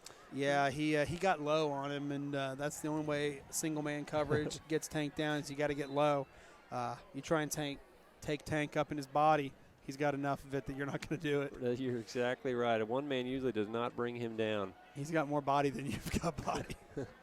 All right, so we got Connor McGinnis in the shotgun and Tank Love in the backfield. They do give it to Tank. He cuts to the left. He cuts upfield. Looking Tank for has contact. got the first Still down. going. He's Tank's close. Tank is tripped up. I think you're right. He's got about 10 yards on it. It is going to be a first down. Justice Circle number 20 tripping Tank up, but they're moving the chains. We've got to charge a first down. That's a nice run. We expected to see a lot more of that this game. Just a lot of Tank Love going right at the middle, running over people. And he's big and strong, and he can certainly do that. But they've so far been using a lot more of the air attack. Well, and since we have now, we're forcing them to open up the field, and we're seeing those run lanes opening up much more rapidly. And we're going to see, I bet we see more of a back-and-forth mix here in the second quarter. Well, Dawson Evans split out on the right side. Callahan Walker up on the left. Tank Love lined up as a fullback. Tank Love again, he's going off to the left, able to cut up field. Gets about 2 to 3 yards on that run. I think he's going to spot it right about the 41-yard line for a 3-yard gain. He's going to set the Chargers on a 2nd and 7 opportunity here from the Blackwell 41. We'll see what the Chargers do on this play. They're giving a big dose of Tank so far on this series. I love me a big dose of Tank. He's moving it. They pitch it And out Tank's to him this got the time. ball. He's got stiff arms the defender, but he's able to kind of crawl and get the shoestring tackle. Gets to about the 45-yard line. It'll bring up 3rd and about 3 yards. Tripped up by number 40, Mike McCleary. Nice run by Tank, though. Nice cut back inside. Yep, he stiff-armed McCleary, but McCleary was able to kind of crawl and pick him back up with the shoestrings. Well, that's what people know about Tank. If they got to hit him one, they got to hit him low, and which is not what you want to do with most players. It's a dangerous situation. So if a guy gets over you, he's gone. But they know they can't take him one-on-one high. Yep. All right, third down. Connor McGinnis with the keeper, running to the right. Connor's able got to get upfield down. the first down and more. He's Splits past the 40. defenders. He's past the 30, past the 20, 10. They're trying to get the angle on him, and they can't get it. Touchdown, Heritage Hall. Nice run. They fake it right up the middle, and the Blackwell goes for it. And then Connor McGinnis cuts to the outside and splits defenders and gets a 50-yard touchdown out of it. Once again, quick strike by the Chargers to get back on the board. These offensive series are not taking very long. They are not. Nice run by Connor McGinnis. I think both the safety and the cornerback thought they had the angle on him, and we've talked about it. Connor McGinnis is a lot faster than you think he is. He is, and unfortunately, when they tried to go low on him like they've been on Tank, well, those long legs, you try and go low on Connor, he can very well hurdle you. And we're going to get a conventional PAT out of the unconventional formation. All right, Matthew McLaughlin lined up. We'll see if he can kick it through from this side of the field. Kicks up, and it appears good. It is good. All right, that's going to be your Heritage Hall Chargers 28, Blackwell Maroon 7. I like the way we drove down the field, took the momentum right back, and that's a good answer by the Heritage Hall Chargers. I do. And 8 minutes 4 seconds here left on the clock from Blackwell. Chargers going to set to kick off, but I like what we're seeing. You know, we've seen a few mistakes, the fumble on the punt return, and then a couple of negative yardage situations from holding, but all in all, good, clean ball. Yep, I agree. I want to thank our sponsors. We want to thank the official sponsor, the Steelman Clinic, where losing weight is a winning game. To get in the game, call 405-755-4600. I'm not sure if we've had our Steelman Clinic takeaway of the game. We've had one turnover for the Chargers. We'll see if we can get another one. Absolutely. And we also want to thank the Charger Corner Campus Store while we're at it. The Campus Store has all the clothing and accessories you need to show your Charger pride. Did you know they have everything that you spend at the Charger Store goes directly to teachers, classrooms, and programs like Charger Vision. Store hours are 10 a.m. 2 p.m. on school days. We appreciate your support. Go to the store and get all your Charger needs. They've got sweatshirts, T-shirts. They've got anything you want. Anything you can. Gifts for the whole family. All Christmas is coming up. Great place to shop. Matthew McLaughlin kicking it off. It's going deep. He's putting it out the back. Nice kickoff. It's going to be a touchback. Blackwell will take over on the 20-yard line. I'd also like to thank Heim Orthodontics for sponsoring Charger Vision, giving so many Chargers something to smile about. Call 405-755-8151 or visit okcbraces.com on the web. And don't forget, if your company or your organization wants to be a sponsor of our Charger Vision crew, please contact Luke Steelman at chargervision@heritagehall.com and get into this game. Trust me, you want to be a part of it. Blackwell setting up from their own 20-yard line. Heritage Hall defense showing strength. Sherman with a quick screen pass to number 24. Oh, it's a fumble. It's knocked out. Oh, the Blackwell Maroon were able to kind of push it out of bounds and fall on it at the same time. That's good defense. Christian Watchell makes the catch. Campbell Kerr makes the tackle and knocks the ball out of bounds. Recovered by number 15, Colby Burtner for the Maroons. Well, they're going for the screen pass. Put it out of him. Campbell Kerr with a nice tackle. It was going to be no gain, and then we might have gotten the ball at the same time. It's going to bring up 2nd and 10. Sherman in the shotgun by himself, per usual. A lot of receivers out there. It's a quick throw. Oh, how did he catch that? Campbell Kerr, it went right through Campbell Kerr somehow, and it is complete to Watchell. But that was good defense. Campbell Kerr at the right spot, but Christian Watchell was able to catch it. He forced Watchell to be so far to the edge that even when he gets it, he can't pick up any positive yards. He had 1 foot in, I think, on the catch. Well, that was tight coverage. Like I said, I think the ball went right through him because he was certainly in the right spot. It's going to bring up the third and about 1. It's a quick throw. Oh, and it's a loss of yards. Connor McGinnis with a tackle. Stop.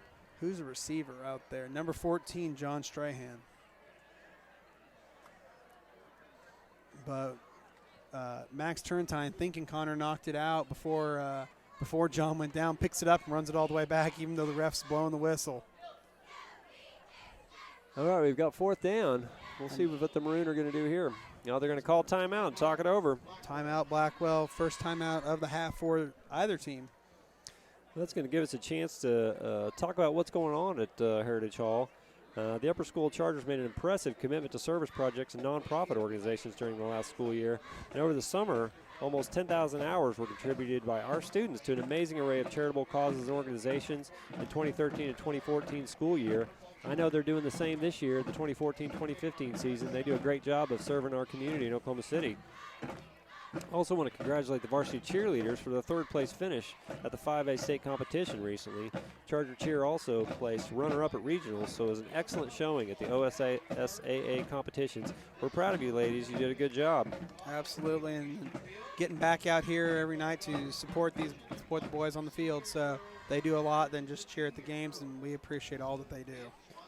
We've got Charter Cross Country competed against a talented, sizable field last weekend at the OSU Cowboy Jamboree. The Lady Chargers overcame injuries and illness to place 6th. The Lady Mayo placed 17th, Chandler Keller 20th, and Ashton Neiman 36th. All set personal records on the challenging OSU course. The boys paced by Kyle McKinley. He had 13th. Luke Stewart 37th, finished 9th overall. And up next, the Chili Peppers this weekend. My daughter's already in Arkansas to run it. Looks like they were called another timeout. They were trying to, I guess, draw the Heritage Hall offsides. I was reading what's going on at your school, and the Blackwell Maroon just trying to keep the Chargers honest, it looked like. Yeah, I think they believed that this Charger defense would jump on that type of situation, and unfortunately just forced them to burn another. Well, that is good news for us. So it looks like they're setting punt formation.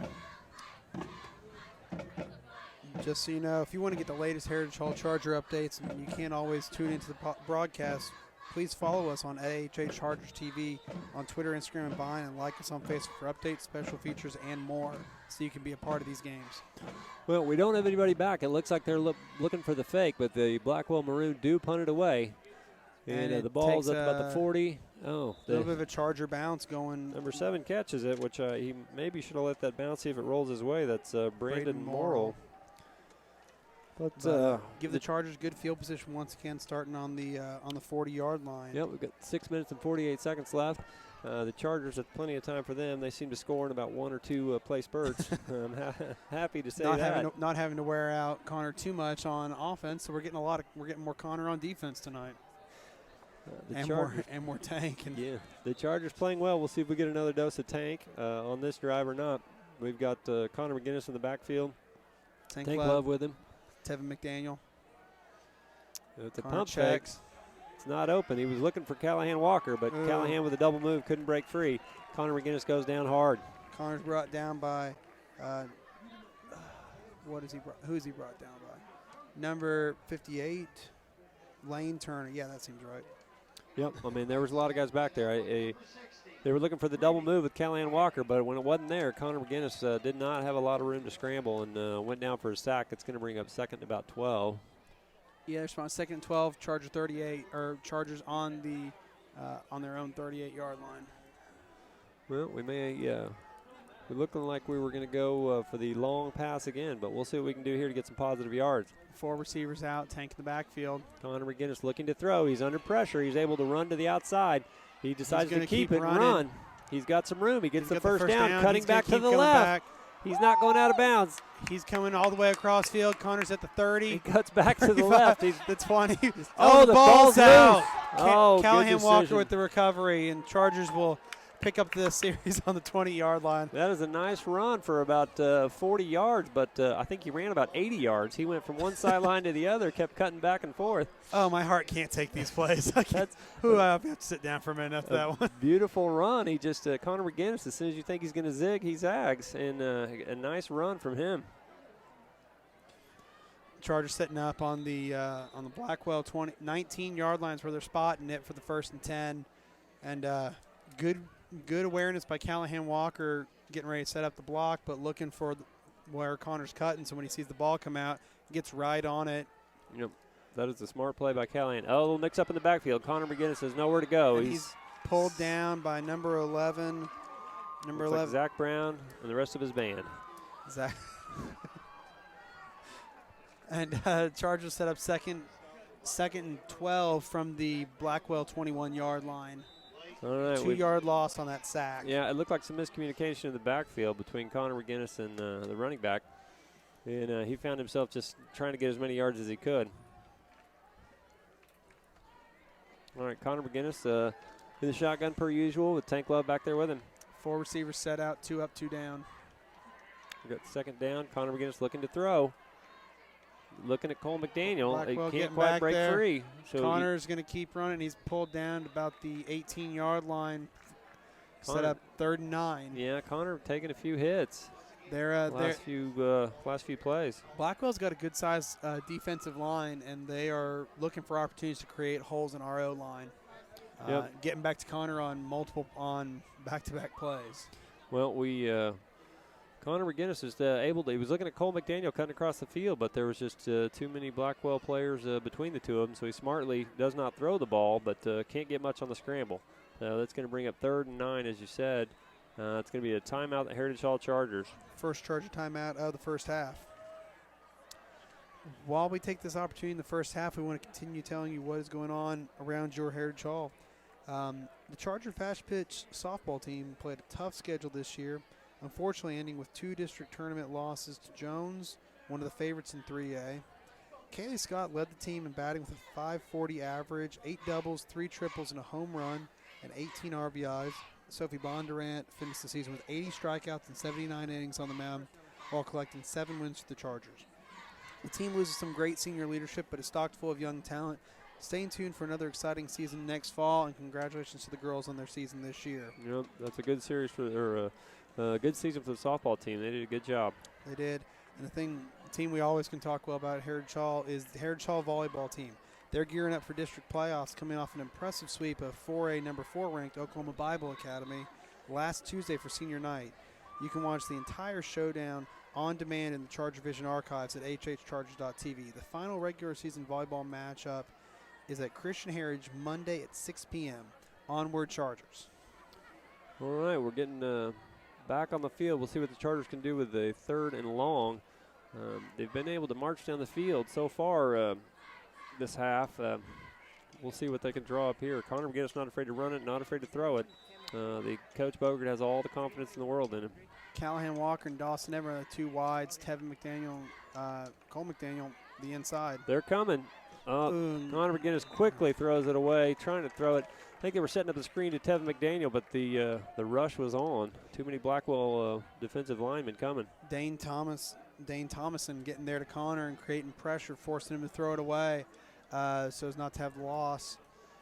And the question is, looks like we're going to go for the field goal based off the Charger 20-yard line. That's going to set up a what are we going to have? We're going to have a 35-yard field goal attempt for Matthew McLaughlin. Let's see what we can do. We haven't kicked many field goals this year. We haven't. It's 4th and long, so Matthew going for the long field goal. High snap. It's the kick is up. And it hard to is tell. To the right. It's a little bit right. to the right. He got enough distance on it. It was a good effort. Just a little wide right, and the Blackwell Maroons will take over at their own 19-yard line. Well, we'd also like to thank Texadelphia. It's when Tex-Mex meets Philly cheesesteak. Your taste buds win. Texadelphia, they've been a presenting sponsor for Charger Vision the last 2 years. Go ahead and stop in Lower Bricktown and throw some cheese on that witch. We want to thank Texadelphia. We always love thanking Texadelphia. Chargers going to come out. Food. It's great food. Chargers coming out on defense. Blackwell set on their own 19-yard line, 1st and 10. Sam in the backfield, 4 wide. Sherman looking to throw. He's going deep again. Look, Christian Watchell there, but Campbell Kerr right on his hip, and it falls incomplete. That's going to set up 2nd and 10. Yeah, Watchell wasn't going to have an opportunity to get his hands on that. Well, that was great coverage. They're trying to Campbell Kerr, who's starting tonight on defense. They're trying to test him, but he's been up to the test so far tonight. He's had a lot of good defensive plays. He's in the right spot. Almost had a pick earlier. He is. You can tell that part of the scouting report was this is his first start. Blackwell knew that, and they're trying to destroy it. But unfortunately for them, fortunately for us, Campbell's doing a great job. Yep. If you throw it to Crystal Watchell, it's picked off. Picked off. Cole McDaniel, he's trying to get the pick six, and he does get in the end zone. Touchdown, Heritage Hall. Oh, very nicely done. They threw it in traffic, trying to get it to Watchell again, but it was Campbell Kerr behind and Cole McDaniel in front, and he picks it off and runs it the 20 yards for the touchdown. Nicely done.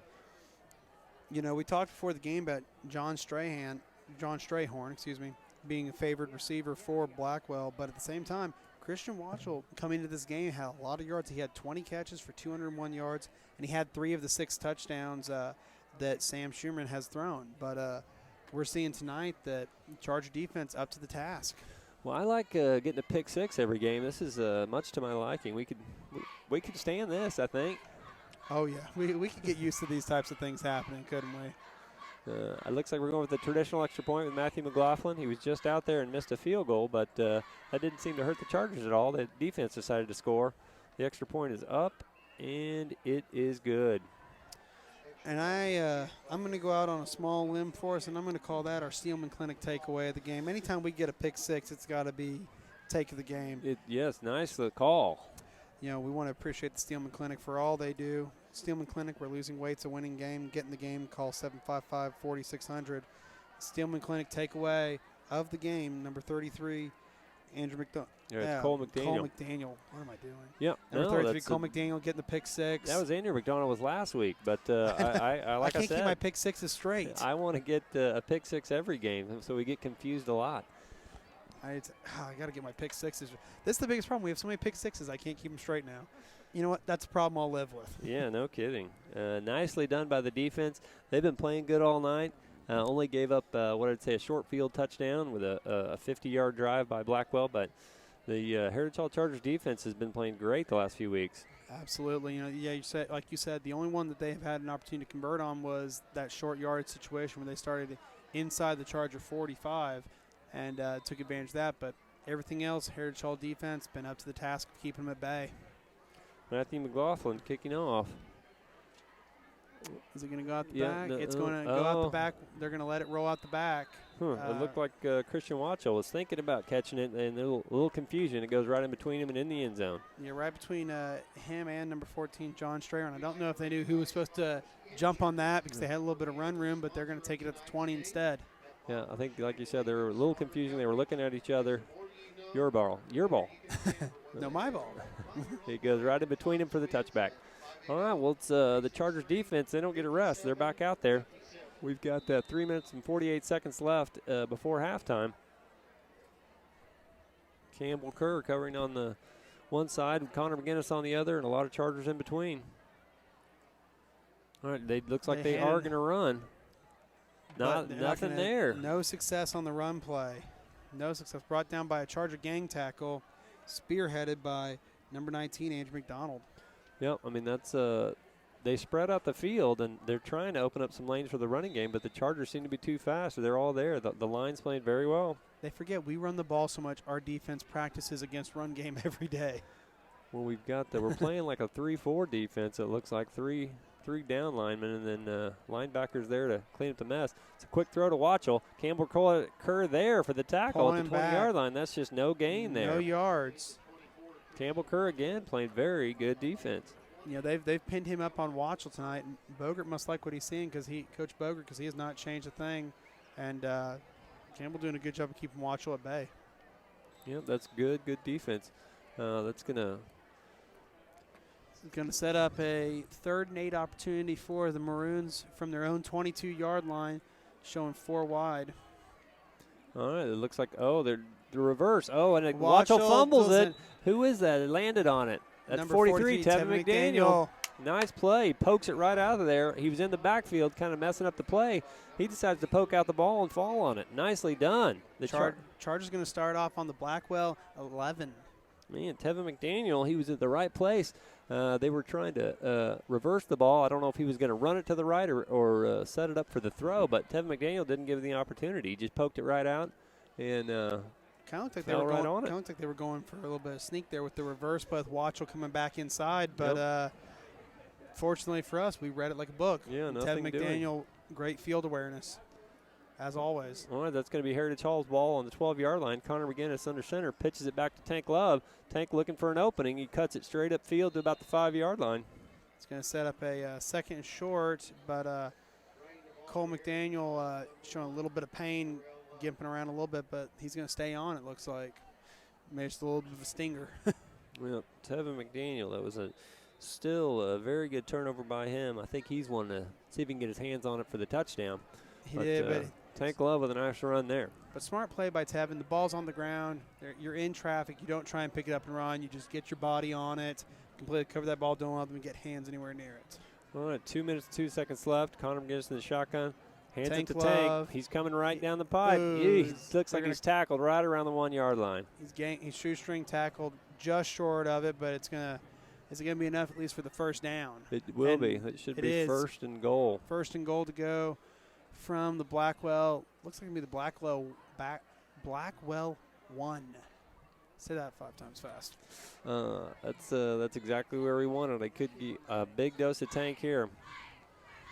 This is where we a lot of times see a big dose of Tank, but we've got Callahan Walker and Dawson Evans as the wideouts. Don't be surprised if the ball goes out, but don't be surprised if it stays inside. And it's the Tank Love show. He's going straight up the middle. That's good blocking. He just waltzes into the end zone. Touchdown, Heritage Hall. He had kind of a little saunter move. It's like he stopped and just kind of you remember on Friends when Newman would walk into the door, kind of a little Newman hop into the end zone. Nice. Or not Friends, Seinfeld. Newman. Hello, Newman. But it was like that little Newman step that he it was made. just it was good blocking where he wasn't touched. He could do whatever he wanted. Tank Love with a 1-yard run. Looks like we've got Matthew McLaughlin with Connor, but looks like they're not dropping down for the nope, they are. You never know. They have realized that Matthew doesn't want to run back from the wide out position. It's like, if I'm going to be out here either way, let me set up as a running back. Well, I've only seen him go for 2 out of that position once, and it was unsuccessful. This time the extra point is up and good. And that was in the opener, or not that was in the home opener, and before Matthew was back on the field. Yep, I think you're exactly right. They were trying to test that as not that they didn't have confidence in Connor McGinnis, but Matthew McLaughlin, he has been kicking a lot longer, and we were happy to have him back on the team for the extra points and field goals. Well, as you said, he's already committed. He's committed to SMU for soccer, and really wanting to commit his senior year to his soccer game and training for playing soccer at the next level. But I'm glad he's come back and put that soccer leg into service for the football team. Yeah, he does a great job. All right, that's going to be 42-7, Heritage Hall. Matthew McLaughlin getting a lot of action on extra points and kickoffs so far.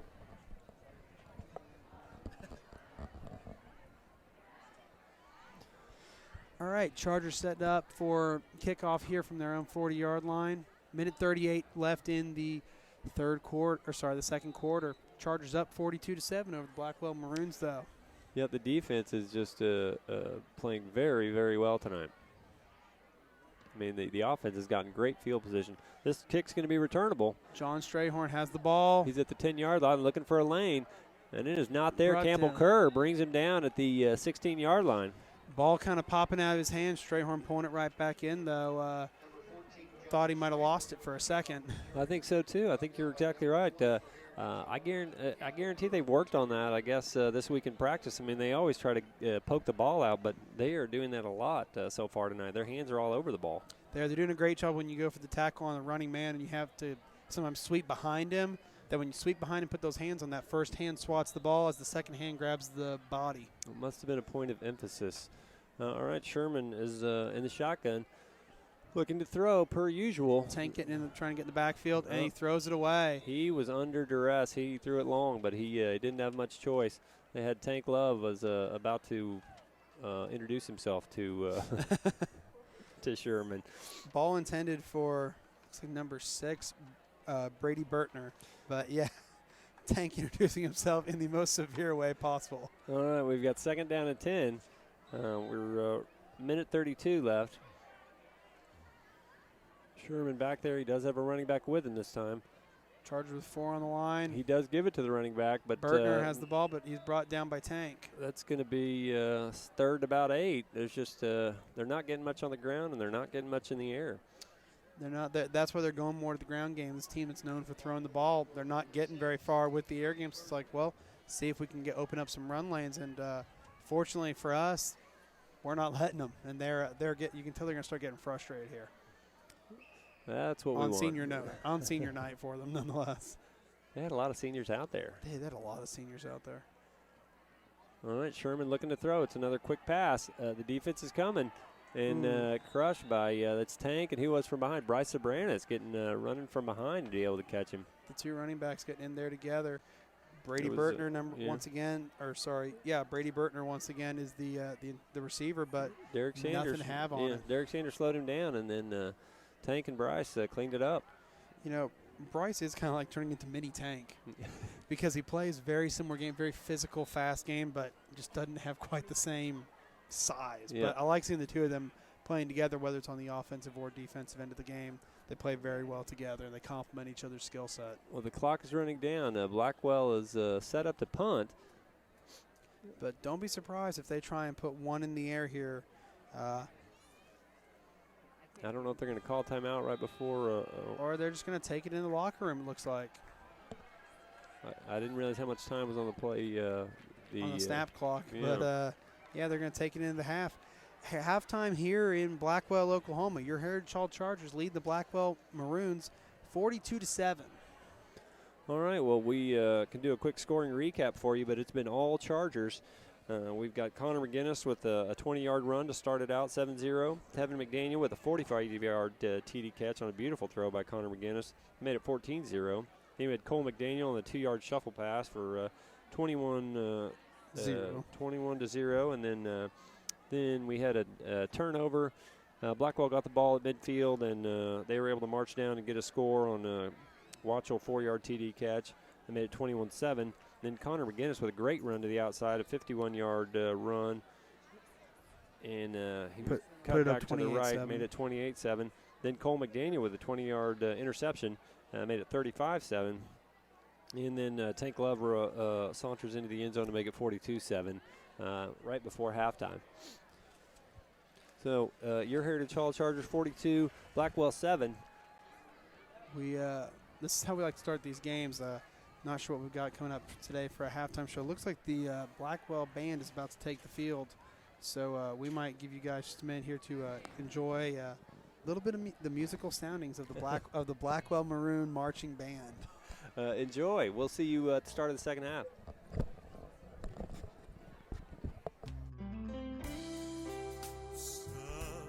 Has anyone ever dreamed someday for 52 grand?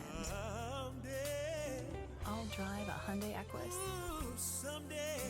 or a Kia K900. Well, for just $51,400, those who have always dreamed of a Mercedes-Benz E-Class should visit Mercedes-Benz of Oklahoma City to test drive the redesigned 2014 E-Class. We've come a long way from just filling in the blanks. We have new ways of learning. New ways of discovering. It isn't about memorizing and reciting. It's about critical thinking and doing. What used to be a million miles away. Now it's just a click. I'm learning to think creatively. To think independently. What is Shifa? Estoy paparazza. I am the future. I am a Heritage Hall Charger. Learn more about 21st century education at heritagehall.com.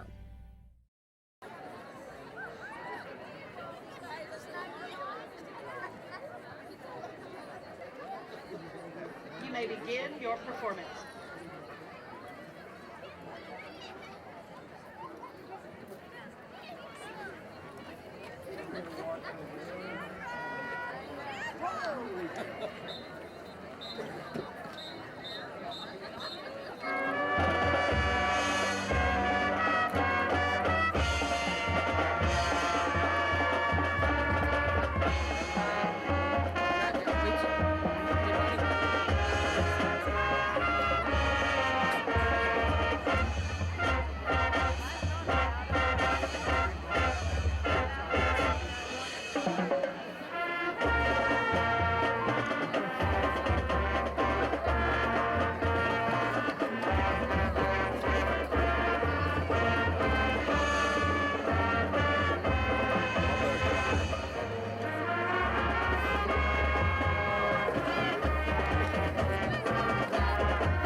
Okay. Oh no. Okay. I want to do it. No, I want to. You want to switch? Yeah, I've been here since the beginning of the game, so yeah. Well, you said you wanted to do it the same time, so we thought you wanted to. I'll come back later. I'll come back later.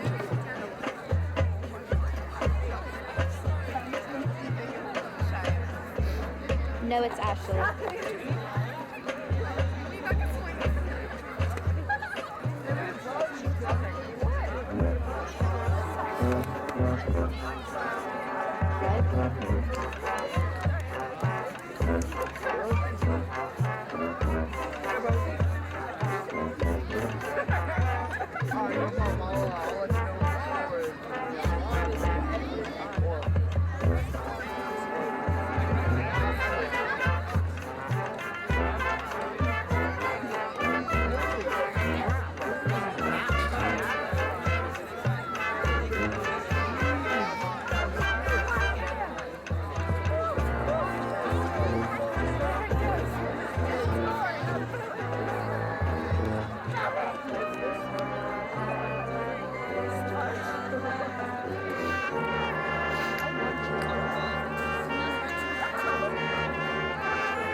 At this time, we would like to pause and honor our band seniors and families.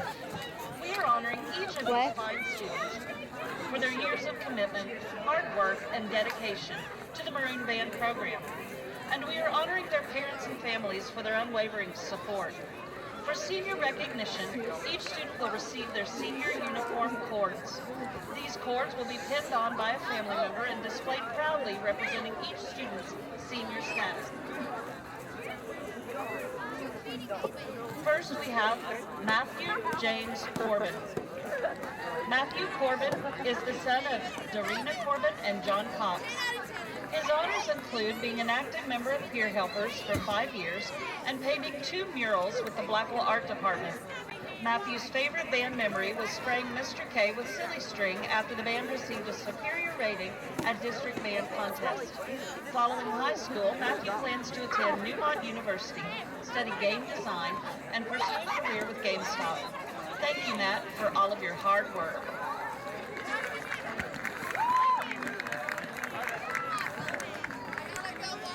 Landon Christopher Furta. Landon is the son of Kenneth and Rebecca Furta. A few of Landon's honors include serving as student council president, NHS president, and drum major, and having the opportunity to have a lead in this year's school musical production of Grease. Landon's favorite band memory was witnessing Mr. K plow through Walmart's sliding doors in an attempt to win a scavenger hunt challenge.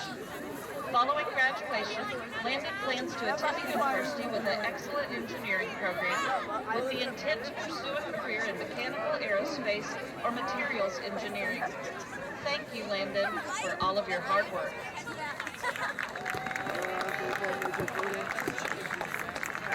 Dustin Ryan Hill. Dustin is the son of Matt and Tanya Hill. Following graduation, Dustin plans to complete his associates in pre-engineering at Northern Oklahoma College, and then attend OU and major in biomedical engineering. Dustin's honors include being a member of National Honor Society, playing in the pit band for 2 years, and playing bass in jazz band. Dustin's favorite memories from band include learning to play clarinet, saxophone, and bass guitar, and hanging out with some of the best people that he has ever met. Thank you, Dustin, for all of your hard work.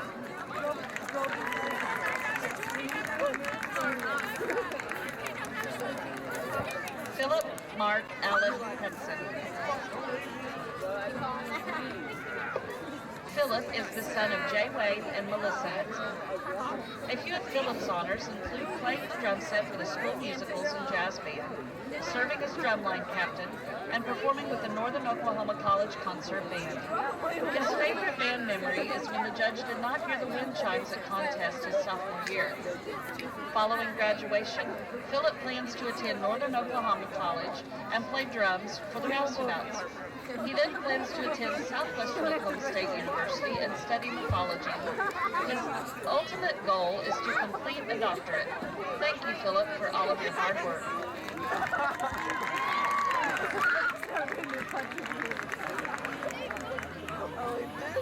Jagger David Mahalik Shaw. Jagger is the son of Janine Smith.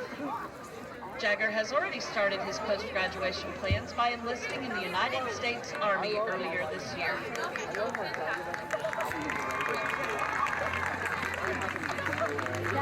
Following graduation, he will attend boot camp at Fort Benning, Georgia, and will become a member of the 19th Delta Cavalry Scouts. Jagger's high school honors include being a 2-year member of the band, completing the pre-engineering program at Pioneer Technology Center. And Jagger's favorite memory from band is participating in the Hennessy Band Day. Thank you, Jagger, for all of your hard work. Jessica Lynn Riddle. Jessica is the daughter of Brandy and Jeff Spencer and granddaughter of Jerry and Leslie Riddle.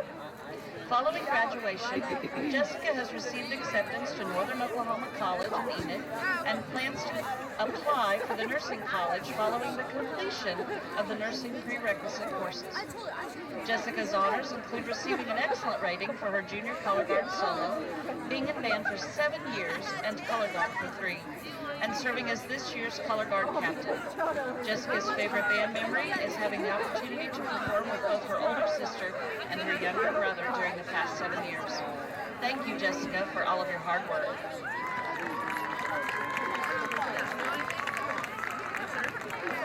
Bethany Johanna Teston. Bethany is the daughter of Andy and Shirley Teston. Bethany's favorite band memory was getting to conduct as drum major at the first football game this year with her best friend, Mesa, in the stands to see. A few of Bethany's honors include serving as secretary for both HOSA at Pioneer Technology Center and for Blackwell Peer Helpers, and serving as president for Too Much to Lose. Following graduation, Bethany plans to attend college to pursue a career as a physician's assistant. While completing her degree, she plans to work as a medic in the United States Army. After college, she plans to open her own practice in medicine and eventually get married and adopt children. Thank you, Bethany, for all of your hard work.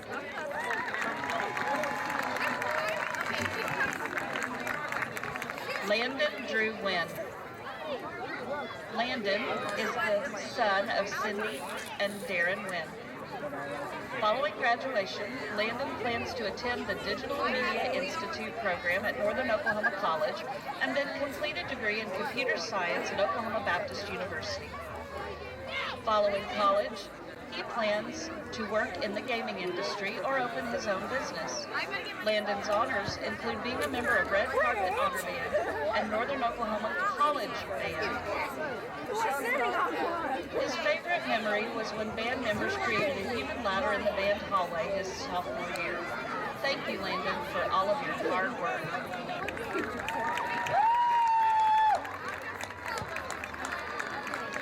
We would like to say thank you to each senior and express how proud we are of the young men and women you have become. We look forward to hearing about each of the amazing things each of you will achieve in the upcoming years. Congratulations, seniors.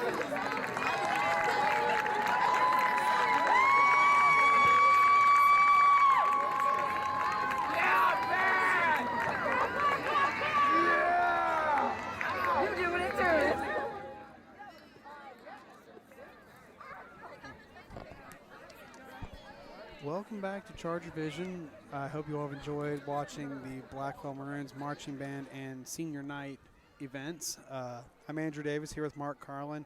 Going to give you a quick recap of the first half as your Heritage Hall Chargers sit atop the Blackwell Maroons 42-7. Yep, we are looking good. Our defense looking very impressive tonight, and so is our offense, but they've gotten a short field a lot due to the defensive work. We started out the game, Connor McGinnis with a 20-yard run, made it 7-0. Then Tevin McDaniel on a beautiful throw and catch from Connor. Tevin catches it about the 5-yard line and walks in the rest of the way for a 45-yard TD catch, made it 14-0. Then we drove down the field, and Cole McDaniel got the 2-yard shuffle pass for made it 21-0. Then we had a turnover, and Blackwell drove down, got the ball about the 45, drove down. It was a 4-yard TD catch by Watchell, made it 21-7. And then the Chargers answer right back with Connor McGinnis on a 51-yard run, made it 28-7. Then Cole McDaniel, playing defense, gets the interception, runs at 20 yards for the pick six, made it 35-7. And then Take Love with a 1-yard run, made it 42-7 right before the half.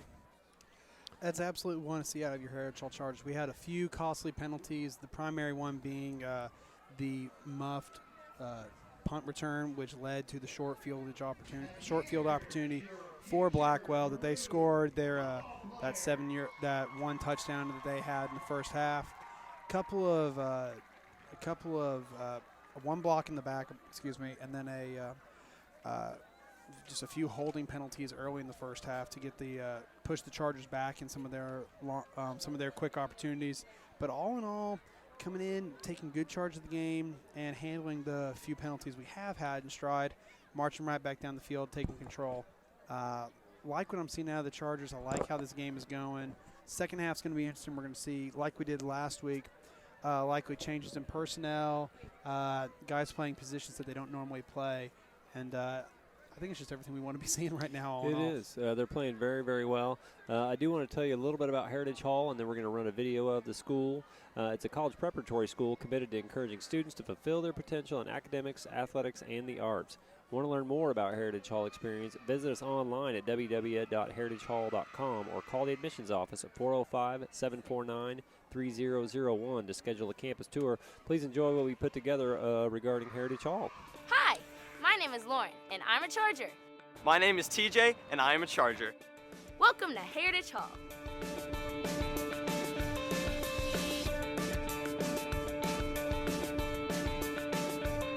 Our tour begins where many of us did, in the Early Childhood Center in Lower School. Welcome to the Lower School, where my love of learning began. I'm in 4th grade, and we are the leaders of the Lower School. Whether we're reading with first graders or playing math games in the ECC, we serve as role models for the entire school. We even get to help greet students at carpool. From daily foreign language and PE to weekly art programs and yearly music productions, the Lower School is a place where students in preschool through 4th grade are nurtured, engaged, and inspired. And on Fridays, their Charger Shine assemblies bring the community together to sing, dance, and celebrate. Wish I had time to show you more. Hope you can come visit soon. Adios! Next up is middle school for grades 5 through 8. Our middle school student council president will tell you more about it. Welcome to the middle school. My teachers say the middle school is all about trying lots of things on for size to find the best fit. We participate in service, after-school clubs, choose our sports, and pick our language and electives. I compete in math counts, play tennis, and perform in musicals. My friends all have varied interests, and the best part is, we all support each other. The middle school is a close-knit community where students are challenged, supported, and encouraged to develop interests and self-reliance. Here, it's cool to do your best, earn recognition from teachers, and be liked for who you really are. The middle school is home to Howard Theater, where everyone from preschool to 12th graders either takes the stage or enjoys a performance. When it comes to performing arts, the spotlight shines on Heritage Hall. The middle school has a lot to offer, so I hope you'll come visit to see for yourself. Let's continue our tour with a stop at Harris Hall. Originally, this building was the upper school. Then it became the middle school. Now it houses world language classrooms, our help desk for students who need laptop tech support, and the library. The middle school upper school library is a beautiful setting for studying, research, or a game of chess. A few short steps from Harris Hall is our upper school, where TJ and I have lots of close friends in every grade. Our classes are small, our teachers are super supportive, and the students encourage each other to succeed. Whether you're into literature, world politics, languages, debate, or music, drama, visual arts, digital media, we have classes on par with college offerings. Beyond the academics, upper school students enjoyed taking part in cross-age learning, leadership, and service projects. Everyone finds a way to be involved while supporting the school's mission of learning, leading, and serving. The McClendon Athletic Center, also known as the MAC, is home to Charger Athletics. We have an impressive strength and conditioning facility and a dedicated cheer room. This is also where our volleyball and basketball teams take to the court. West of the MAC sits our softball and baseball fields, and the Stevenson Fieldhouse, an indoor practice facility. And Chargers Stadium, home to our football, soccer, and track teams. In all, Heritage Hall offers 15 sports in upper school and 10 in middle school. Our inclusive athletic program takes pride in numerous district, regional, and state championships. We hope you've enjoyed your peek inside the hall. I know I speak for my classmates when I say that at the end of our Heritage Hall journey, we'll be more than prepared for college, we'll be ready for life. If you are interested in taking a tour or shadowing for a day, contact the admission office. For more information, check out heritagehall.com. Thanks for watching, and we hope to see you soon at the hall.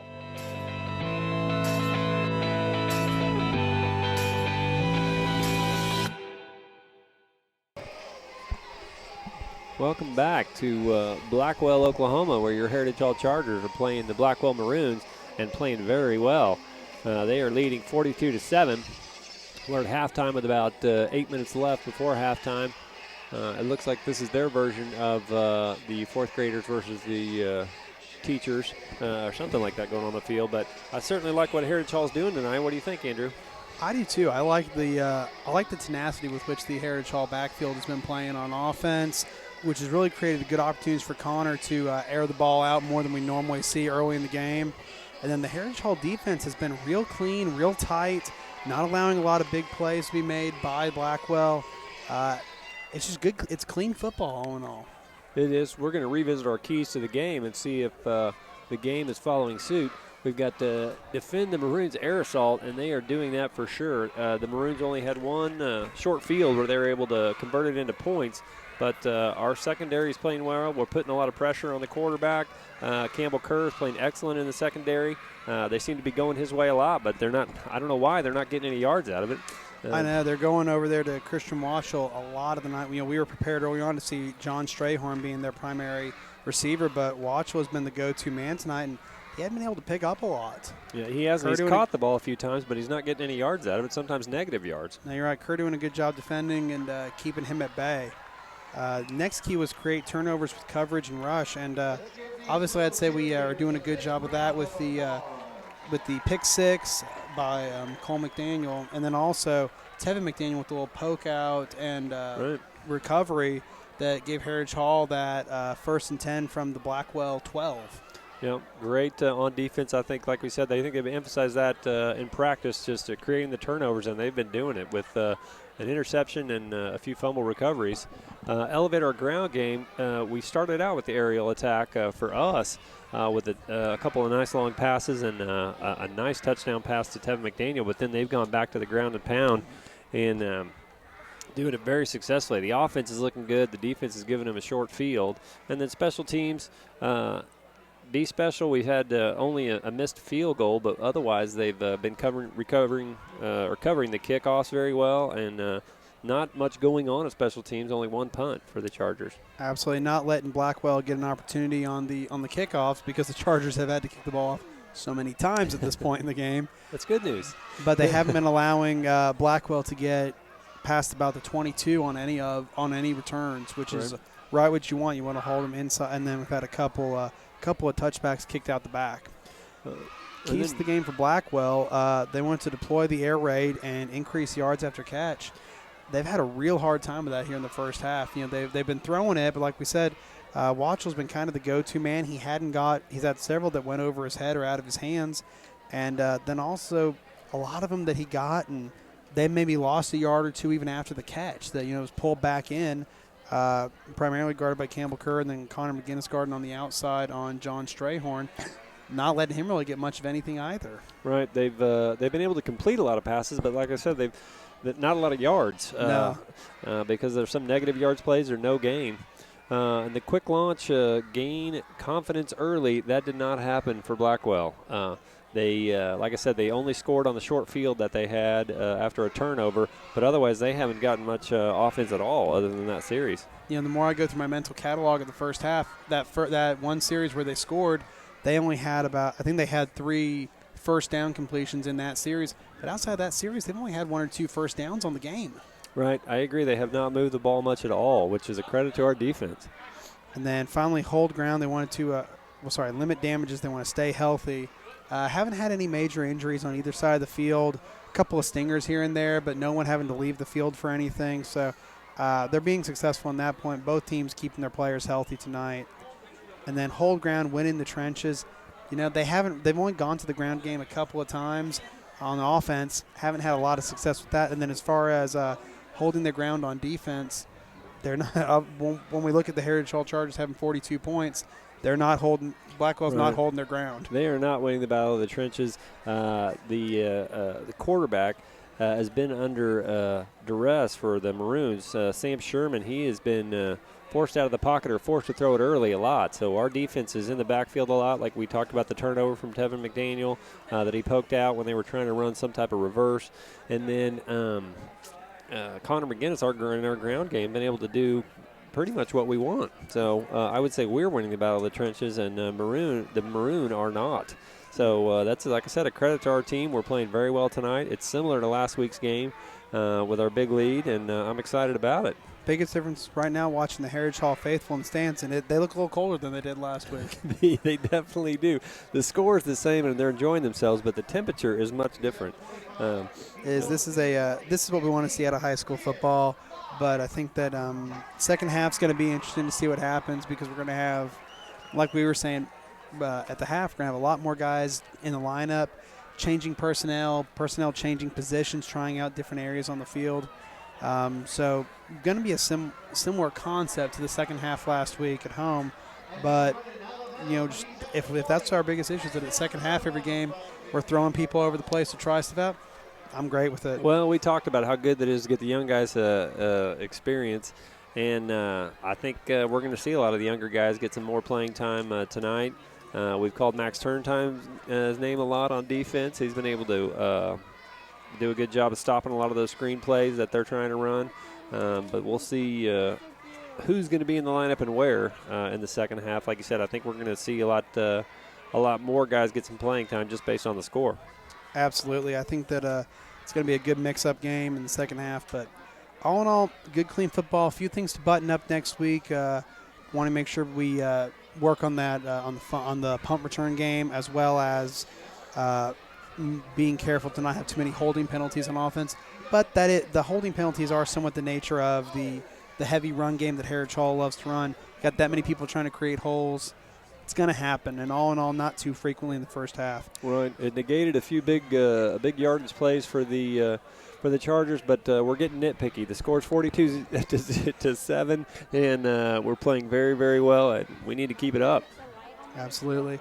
We are sitting here in Blackwell with, let's see if I can see the clock, about 2:30 left until the second half. Mark, what's the biggest thing you want to see out of the Heritage Hall offense and defense in the second half? Well, I think we're going to definitely run the ball like we talked about. I think we're going to see different people running the ball.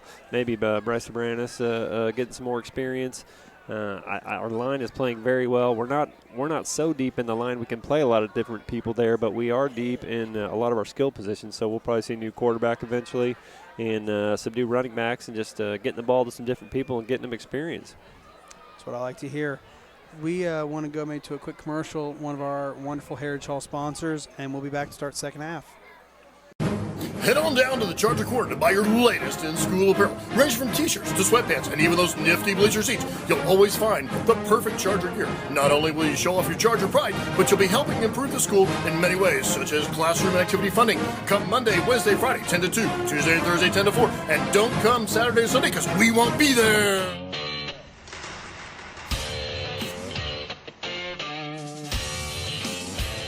In as little as 12 months, with a diploma from Spartan College, you could have a career in aviation and beyond. At Spartan, you don't just study airplanes, you're surrounded by them. Some 40 at our flight campus, another 20 at our technology campus. This is a college where you can pilot planes, repair planes, learn everything there is to know about planes, inside and out.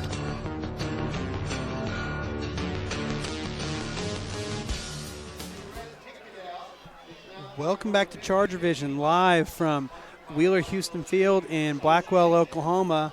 I'm Andrew Davis along with Mark Carlin, calling this wonderful game for your Heritage Hall Chargers, up 42-7 over the Blackwell Maroons. Can't say that enough here at the half as the two teams get ready to take the field. 30 seconds left till kickoff. Heritage Hall starting off with a lot of power, a lot of smart play, a lot of clean play.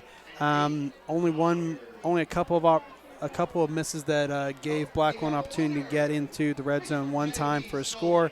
But all in all, clean defense, diversified offense, going to lead to a great second half here. And I think, if anything, we always try and have a lot to say at halftime, but sometimes it's hard. We feel like a game like this, it's good enough. There's only so many things to talk about. There is. It's hard to critique the way they're playing because they're playing so well. But just like last week, the offense seems to be hitting on all cylinders, and the defense tonight has been very impressive. We have another pick six like we had last week. It's Cole McDaniel this week. It was Andrew McDonald last week. But the defense is playing very sound. This is a different offense than they're used to seeing, meaning not much run and a lot of throwing, but that doesn't seem to be affecting the Chargers at all. Their defense is up to the task. Absolutely. We've had a couple of injuries, a couple of new guys playing tonight, more than they normally do, and doing a really good job playing their man coverage, not letting guys change direction on them and get open. Smart defense. We always talk about how Coach Andy Bogert's teams do a good job of reading their men, and we're reading our men very well today. Yeah, they're doing a great job. Blackwell, like we talked about, they've struggled the last few years and haven't been able to get a lot of wins under their belt. But this year they are 2-2, and the air attack's been successful in a few games. But tonight, so far, the Heritage Hall's been able to shut it down. They have. We were saying about 30 seconds kickoff, but they just threw about 2 more minutes on the clock. We have been experiencing senior night here in Blackwell, and part of the senior night festivities was a couple of youth league games, which I think slowed the half down just a little bit. But like I said earlier, we can't complain too much because we got to enjoy one of those last week at home. Always a fun part of the game. It's a crowd pleaser. It is. We talk about how exciting it is to watch high school kids play football because they love it. Nobody loves football more than about a third or a fourth grader. It's perfect. They're just as happy as they can be to have the thing in their hands. We can run through some of our stat leaders for the Chargers. We've got Connor McGinnis certainly leading in passing with 628 yards on the season. Michael McMullen after that, just 75 yards. Got to play a lot last weekend with Blake Adams as well. Rushing, we've got Tank Love with 314 yards and 8 touchdowns this season. Connor McGinnis is the second leading in carries, but actually has more yards than Tank at 348 yards. And then Bryce Sobranis after that with 62 yards. Tevin McDaniel, 85 yards. Tevin McDaniel's caught a lot of passes or short passes and a lot of runs after the catch, so that doesn't lead to rushing yards, but it's certainly a lot of yards for the offense. Then in receiving, we do have Tevin McDaniel, 239 yards. Nick Herdupon, who hadn't played the last few games due to injury, but he had 228 yards with some long catches the first few games of the season. And Cole McDaniel with 78 yards in receptions. Then we've got Tank Love with 85 yards. And Dawson Evans with 52 yards and 5 catches for him. Campbell Kerr rounds it out with 1 reception with 27 yards and a touchdown last week. Or 2 weeks ago. Was that 2 weeks ago? Excuse me. It was. We can't keep them straight. I can't keep straight who's got pick sixes. You can't keep straight when people are scoring. So that's the big problem we're having this year is these guys are doing a good job of getting in the end zone. We can't keep all of our nights straight. Then going on the defensive side as far as tackles, we've got Tank Love at 27, Blake Brigham 25, Cole McDaniel 24, Connor McGinnis 21, Dawson Evans 20, Andy McDonald with 19, and Blake Adams rounded out with 15. As far as sacks for the team, Max Turntine, Tevin McDaniel, Matthew Price, and Cole McDaniel each have 2 sacks on the season. Interceptions, Connor McGinnis 2, Andy McDonald 1 for a touchdown, Blake Adams 1, and Chandler Shepard 1, and then we had Cole McDaniel with 1 tonight for a pick 6. So he also has a touchdown for the defensive side. Those stats just exemplify what we've been talking about in this game. The fact that a lot of players are contributing to the game. A lot of guys are getting in there, mixing things up. But the numbers are good. Guys are getting in the end zone. We're not talking about, throwing a bunch of picks. We're not talking about a lot of fumbles for loss. Clean ball, but a lot of guys getting hands on it. They are. The Chargers playing excellent this year. I mean, I know it's the schedule's only going to get a little more tough as we go on, but the Chargers playing excellent. They're 3-1 this year, 1-0 in district. This game looks good so far. I don't want to count my chickens before they hatch, but fortunately, the structure we're in is covered in woods. We can knock on it all night. But looking good tonight. I like the way things are going tonight. Then we have Perkins on a Thursday night game next week. And I'm looking forward to that game, being back at home. And the way the Chargers are playing, that bodes well for them as well. Perkins is our homecoming game this year, isn't it? That's is it not? Correct. It is. Play a wonderful Thursday night game. Friday and Monday are fall break for the Heritage Hall student body. Not coincidentally lined up with OU Texas, I'm sure. Entirely a coincidence. No coincidence at all. But something neither you nor I mind, as our families love to get down there. But so the reason for the Thursday night game this upcoming week, fortunately for us, it's from home. No, very excited about that. Homecoming is always fun. We'll probably start the show a little earlier next week, show the homecoming court and the student body and all the good that they do for the Heritage Hall Chargers. And it looks like we're lining up. It looks like Matthew McLaughlin's about ready to kick off. About to get this second half underway from Blackwell.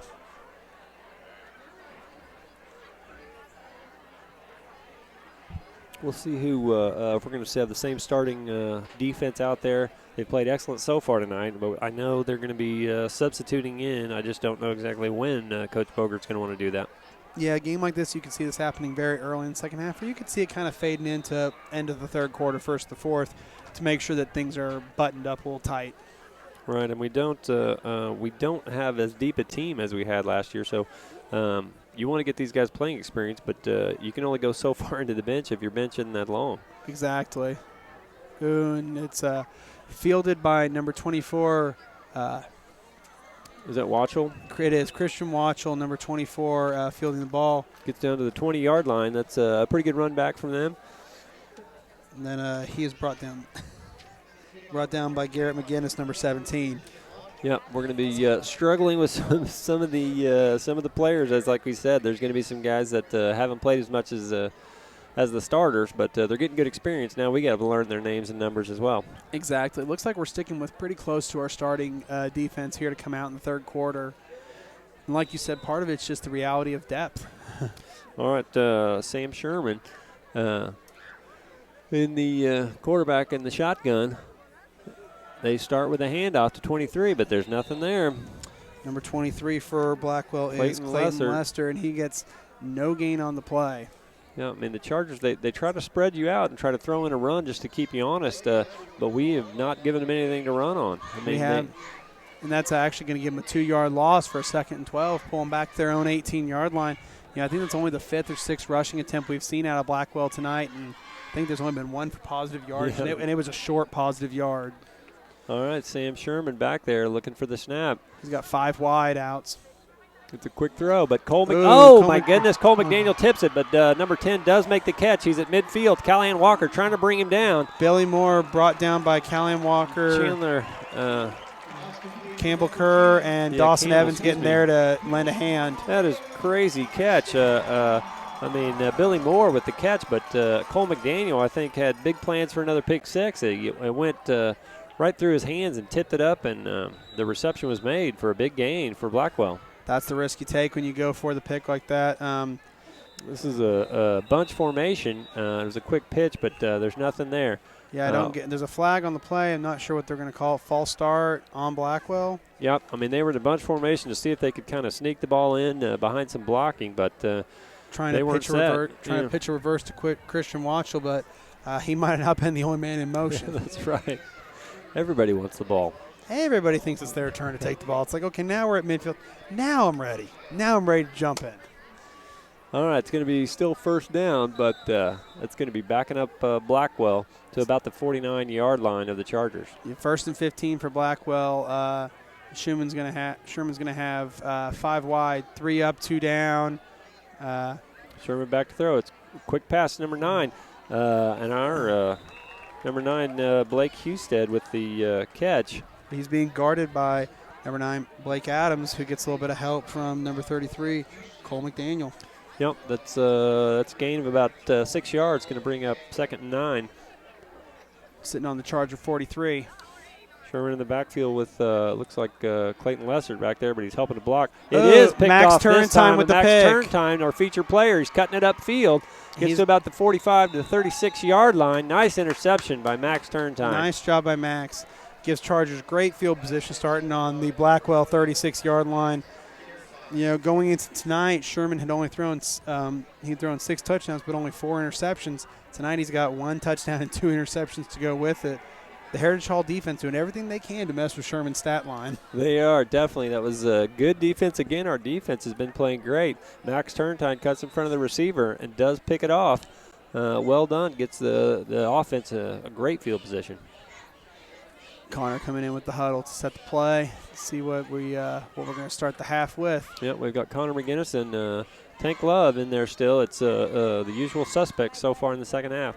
Callahan Walker and Dawson Evans lined up at receiver. Tank Love, the Tank Love show. Gets the ball, cuts it upfield, gets about 10 yards on it. Tank Love, yeah, he's going to be enough for the first down, but he's brought down by number 32, Blake Borges.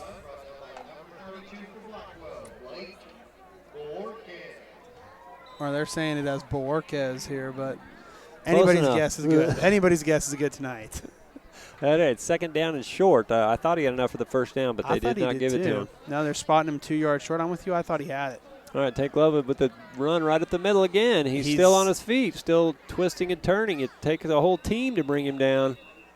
He's brought down by, I'm just going to say half of the city of Blackwell, but that's what it takes to bring him down. But they are going to, that's going to be enough for the Charger first down and then some extra room. Yep, 1st and 10 from the 20-yard line. Tank Love, I think we're going to see a lot of that. It's just running it straight ahead and carrying half of the Blackwell team on his back. 1st and 10 for the Chargers, sitting on the Blackwell 20. All right, we've got Connor McGinnis in the shotgun. He's looking to throw this time. He's under pressure. Oh, they are going to throw a flag. He was under pressure. He throws it in the end zone to a wide open Max Turntime, but misses. But the play's coming back on the flag anyway, even if the catch was made. But Max was open in there, just a little bit overthrown. Holding call on Chargers. Yeah, that's a hold you don't mind as much because he was protecting his quarterback from getting creamed. Yeah, I'll take it. It looks like it was on. Blake Brigham for that one, number 58. Which I'm with you. We don't want to have those type of penalties, but if it's to protect the quarterback, especially a quarterback that moves as much as Connor and takes so many risks with his body, I'll live with it. Yep, and he did end up taking a little bit of a shot at the end of there, but was willing to take it to throw it in the end zone. But the holding call brings it back. It's going to set up a 1st and long. 1st and very long. They're going to 1st and about 30 20. from the Charger, or from the Blackwell 40. First downs on the Blackwell 10. 1st and 30 for Heritage Hall. Connor McGinnis setting up Tank. He's in the shotgun, looking for a quick throw. Max behind Turntime. Yeah, he was the intended receiver, but it gets right behind his body, trying to pick up 10 yards on each one. Max going off. Dawson Evans coming back into the game after a brief rest. Yep, it's going to bring up 2nd down and 20. 2nd and 30. We're deep.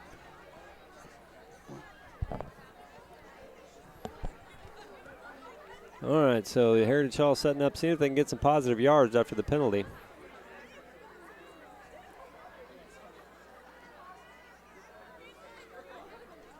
Only showing 2 wideouts on the play. They give it to Tank, see if he can get open lane. He does make a cut. He's cutting back got up another field. Cut, and he's inside. He's carrying the team again. He gets back. He's up to about the 15-yard line after all of that. He's going to set up a 3rd and short for Heritage Hall. Oh, my goodness. Very nice run. After that long 2nd and 30, you're right. That was a deep ball for Heritage Hall. Yeah, they called the holding penalty put back from the side of the infraction. So since it was so deep in the backfield, they called it from the side of the infraction rather than from the line of scrimmage. And so now we're at 3rd and 4. 3rd, much more manageable. 3rd and manageable. I like that phrase better. And let's see what the Chargers do here. Still have the starters in. Tanks in the backfield with Connor McGinnis. Connor looks for a quick throw to Max Turntime. We're trying to get him in the end zone. Max has got the ball. Is Max in? Touchdown, Chargers. Max Turntime gets on the board. He was fighting his way to get in there. Nice throw and catch, and a good extra effort by Max Turntime, able to run up the sidelines, shed a few tacklers, and get it in the end zone. Absolutely. Great play. Heritage Hall looking really clean tonight on offense. Every time we seem to get a penalty, we march right back. But that's when the run game has seemed to come out more than anything, is when we've had a penalty that's moved us back. Either Tank or Connor going in trying to get every bit of the yardage back in one play. Yeah, able to do it so far against Blackwell. It's like I said, penalties can really hurt you, but they have not hurt very much tonight because we've been able to overcome them. So we've got setting up for the extra point after the Max Turntime 12-yard TD catch. Absolutely, not even going for the creative set, just setting right in PAT formation. This is when known Coach Boger, this is when they'd go with something crazy. It's like, oh, they won't expect it this time. Right. Kicks up. He gets it up, looks and good. it looks good. And it is good. Blackwell trying to come around the edge and block it, but they couldn't get there in time. That's going to be your Heritage Hall Chargers 49, Blackwell 7 after the Max Turntime 12-yard TD catch. The Chargers offense hasn't missed a beat. Drove right down the field and scored. Just under 8.5 minutes remaining here in the third quarter in Blackwell. And like I said, every offensive series for Heritage Hall today, quick. Yep. We're not having any 7-8 minute drives. They're all 2-3 minutes and less. Yep. I mean, we've been fortunate to have good field position. The defense is setting up the offense very well, but they know what to do with it. They are marching right down the field and scoring quickly. They are. Well, it's also just showing the athleticism that these kids have, that even when they know exactly where we're going, we can still do.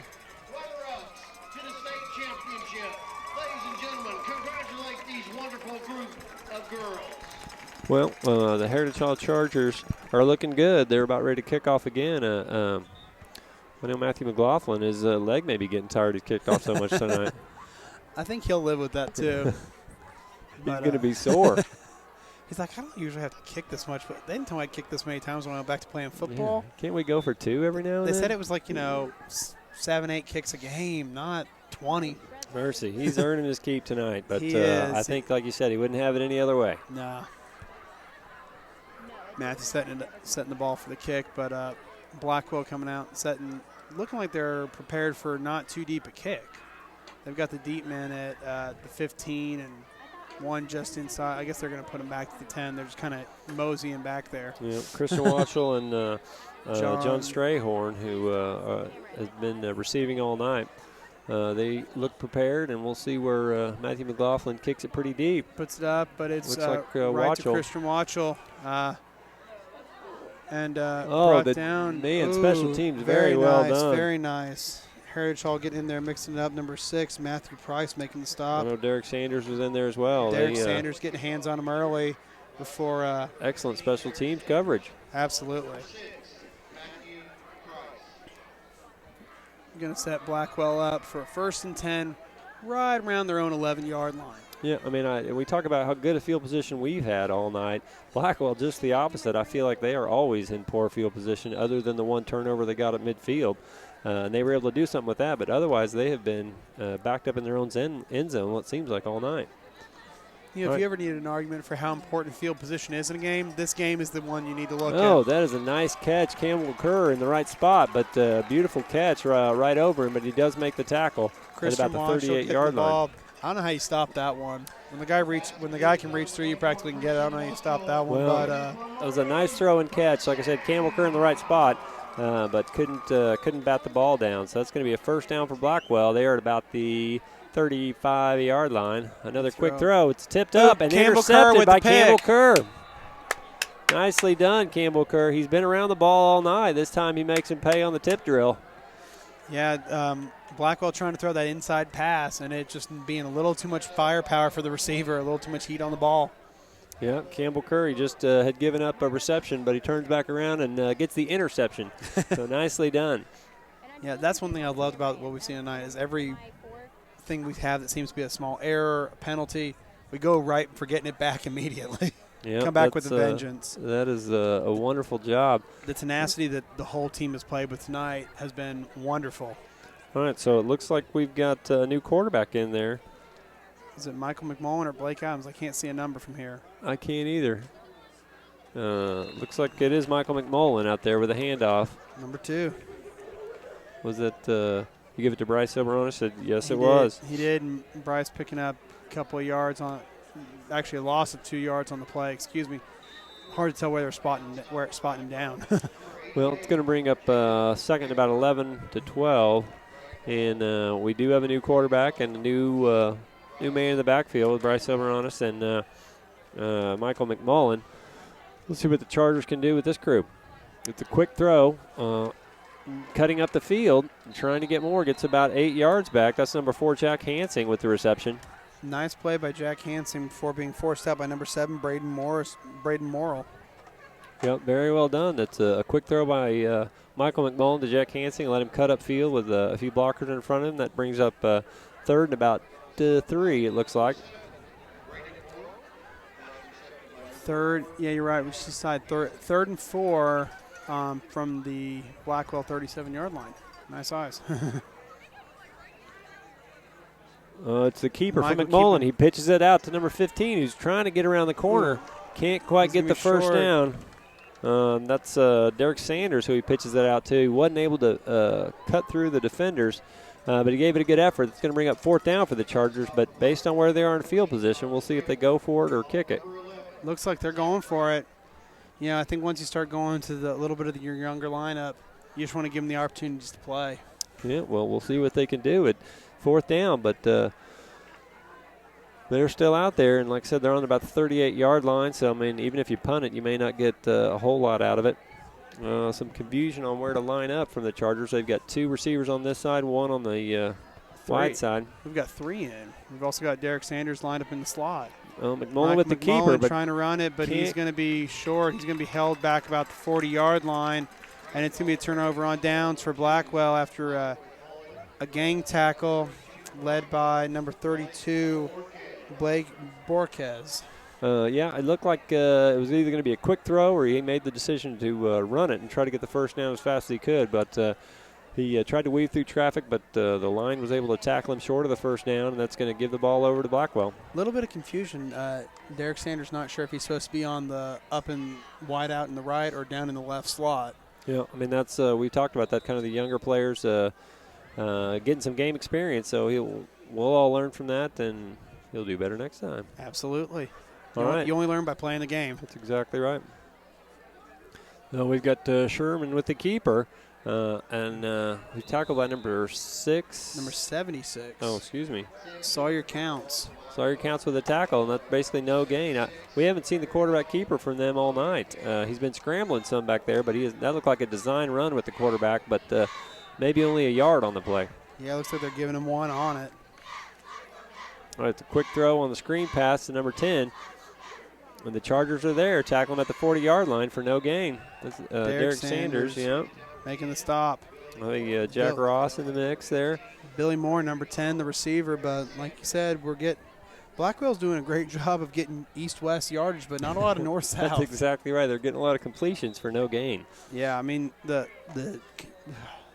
pass completion rate for them has got to be actually outstanding tonight, but the yardage has to be abysmal. Right. It's 3rd down. They're reverse. Yeah, they're giving it to number 14. The Chargers seem to be surrounding him for a loss of about 4 yards.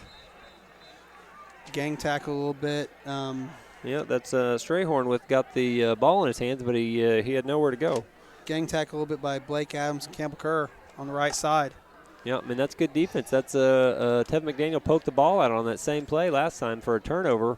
This time we don't get the turnover, but we certainly get the loss of yards. It's going to be 4th down and force a punt from Blackwell. Yeah, they're sitting at 4th and 12. They're inside, deep in their own territory. They got to get rid of that. Who's set to receive the punt? Yeah, I see Jack Hansing up in the short position, but I can't see who is deep. Looking at it, that's Callahan. I can't tell what number it is.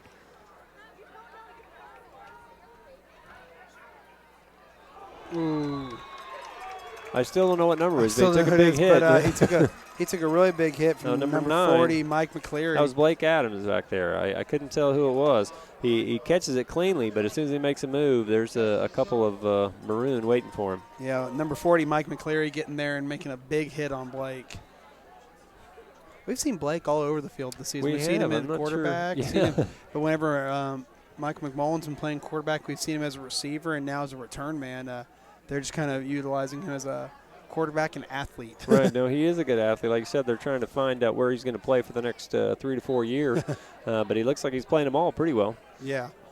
All right, McMullen in the backfield with 2 running backs with him. He hands it off. Oh, he keeps it. It's a fumble. Recovered by Derek. The Maroon get the fumble and the recovery. Number the 8, I can't see, 88? 88. I was thinking it was 48. Number 88, Jacob Ekberg. Well, that's good defense, but it looked like a little miscommunication on whether he was going to hand it off or the quarterback was going to pull it back out. Yeah. But that is a turnover. And like we said, we're seeing some younger guys, and we're going to see maybe a few mistakes from them, but that's the only way they're going to get better. Yeah, because you can learn a lot in practice, but you got to get on the field. You got to play it in a real situation. You got to play with somebody coming at you full speed. And then you got to make those mistakes and learn how to get back up from them and keep playing the game. Yep, so that's going to be the best field position for the Maroons, starting at the 25-yard line. Sherman with a quick throw. Man, it's another tip where Heritage Hall has a chance. Christian Watchell, the intended receiver, once again, but it goes right off his fingertips. I think he heard Campbell Kerr's footsteps and got nervous. They've been pretty close to one another most of the game. They have. They've been throwing the ball that way a lot. Like Campbell Kerr's getting quite a workout tonight. Hey, is he gonna be exhausted getting home? But interesting to watch when Watchell isn't really having a lot of opportunities to get inside with the ball, that they keep going to him. Yep, that's going to bring 2nd down and 10. Sherman in the backfield by himself.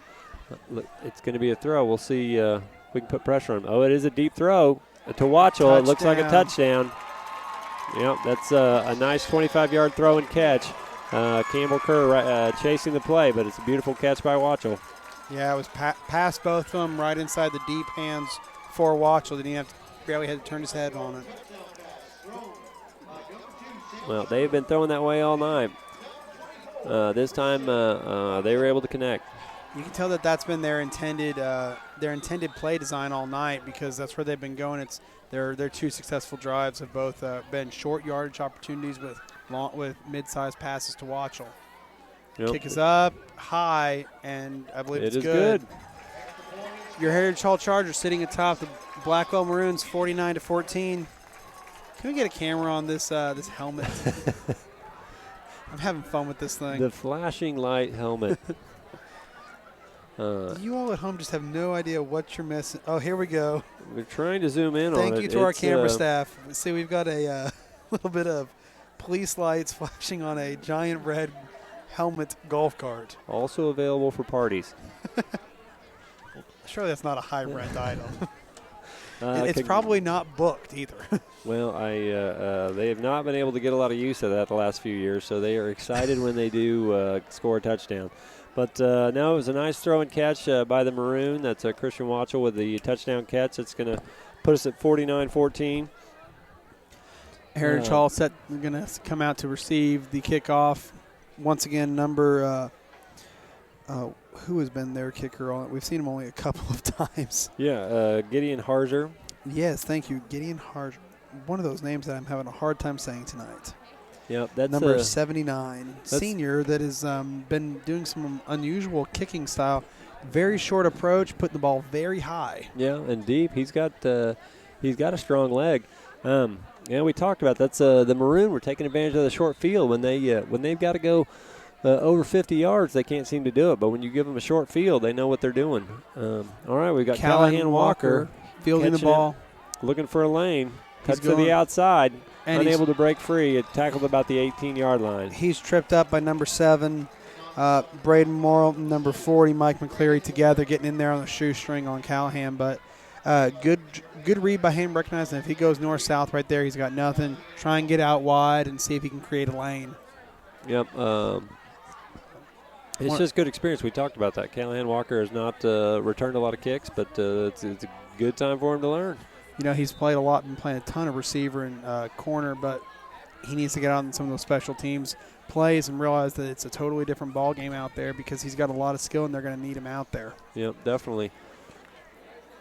Michael Mullen in the shotgun. Yep, so Brandon's going up for what looks like a pass. That's an incomplete pass, I think. I can't tell the intended receiver. Was that Campbell Kerr? Wait, actually, a correction. Michael McMullen's the intended receiver. My apologies. Number 9, Blake Adams is the quarterback. Well, it was I couldn't see who they were throwing to. It was number 2, not number 20. Yeah.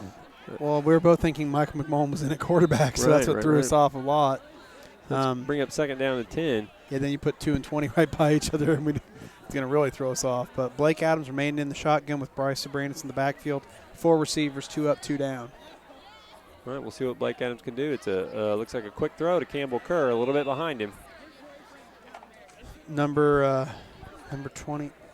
Number 20 trying to come in and take it after the play, Justice Circle, but the ball had hit the deck and had a few bounces before he put hands on it. It was a quick throw. Campbell Kerr turned around, but the ball was a little bit behind him. It's going to bring up third down for the Chargers. 3rd and 10, still sitting on our own 17-yard line.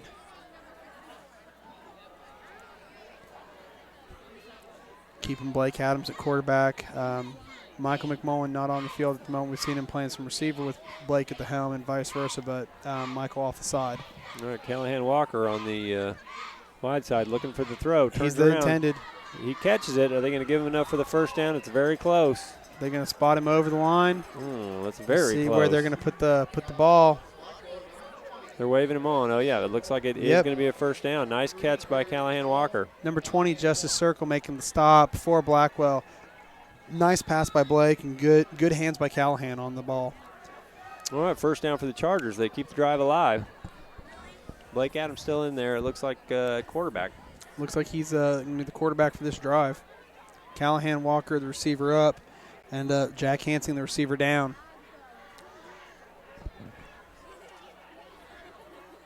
Fumble. Bryce Sabranis, the ball carrier, but the snap or the handoff is fumbled.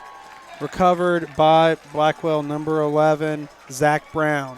Gosh, that's tough. I mean, that just looked like miscommunication between the two again. They have not haven't been able to get on the same page because they haven't been able to play a lot together. But that didn't look like necessarily a bad handoff as much as it was. I think Bryce Sabranis didn't realize he was getting the ball. I think they were on a different page. No, I think you're right. I think that he thought it was a play action fake handoff for the long ball. But so Bryce put the hands out but didn't clamp down on the ball, and when Blake lets go of it, it just goes. Well, it's going to give Blackwell a short field again. They've done well with a short field.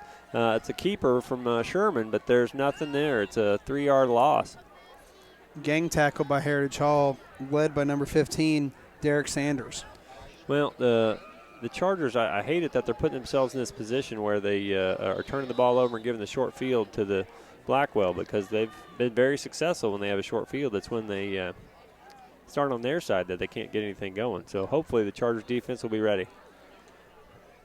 Setting up 2nd and 13 from the Heritage Hall 30. Blackwell showing 4 receivers. Yep, Sherman looking to throw. Bryce Sabranis trying to get deep. Callahan Walker defending and nice nothing. Defense. That was it was the throw was where you want it, where only your guy's going to get it, but he couldn't quite make the catch.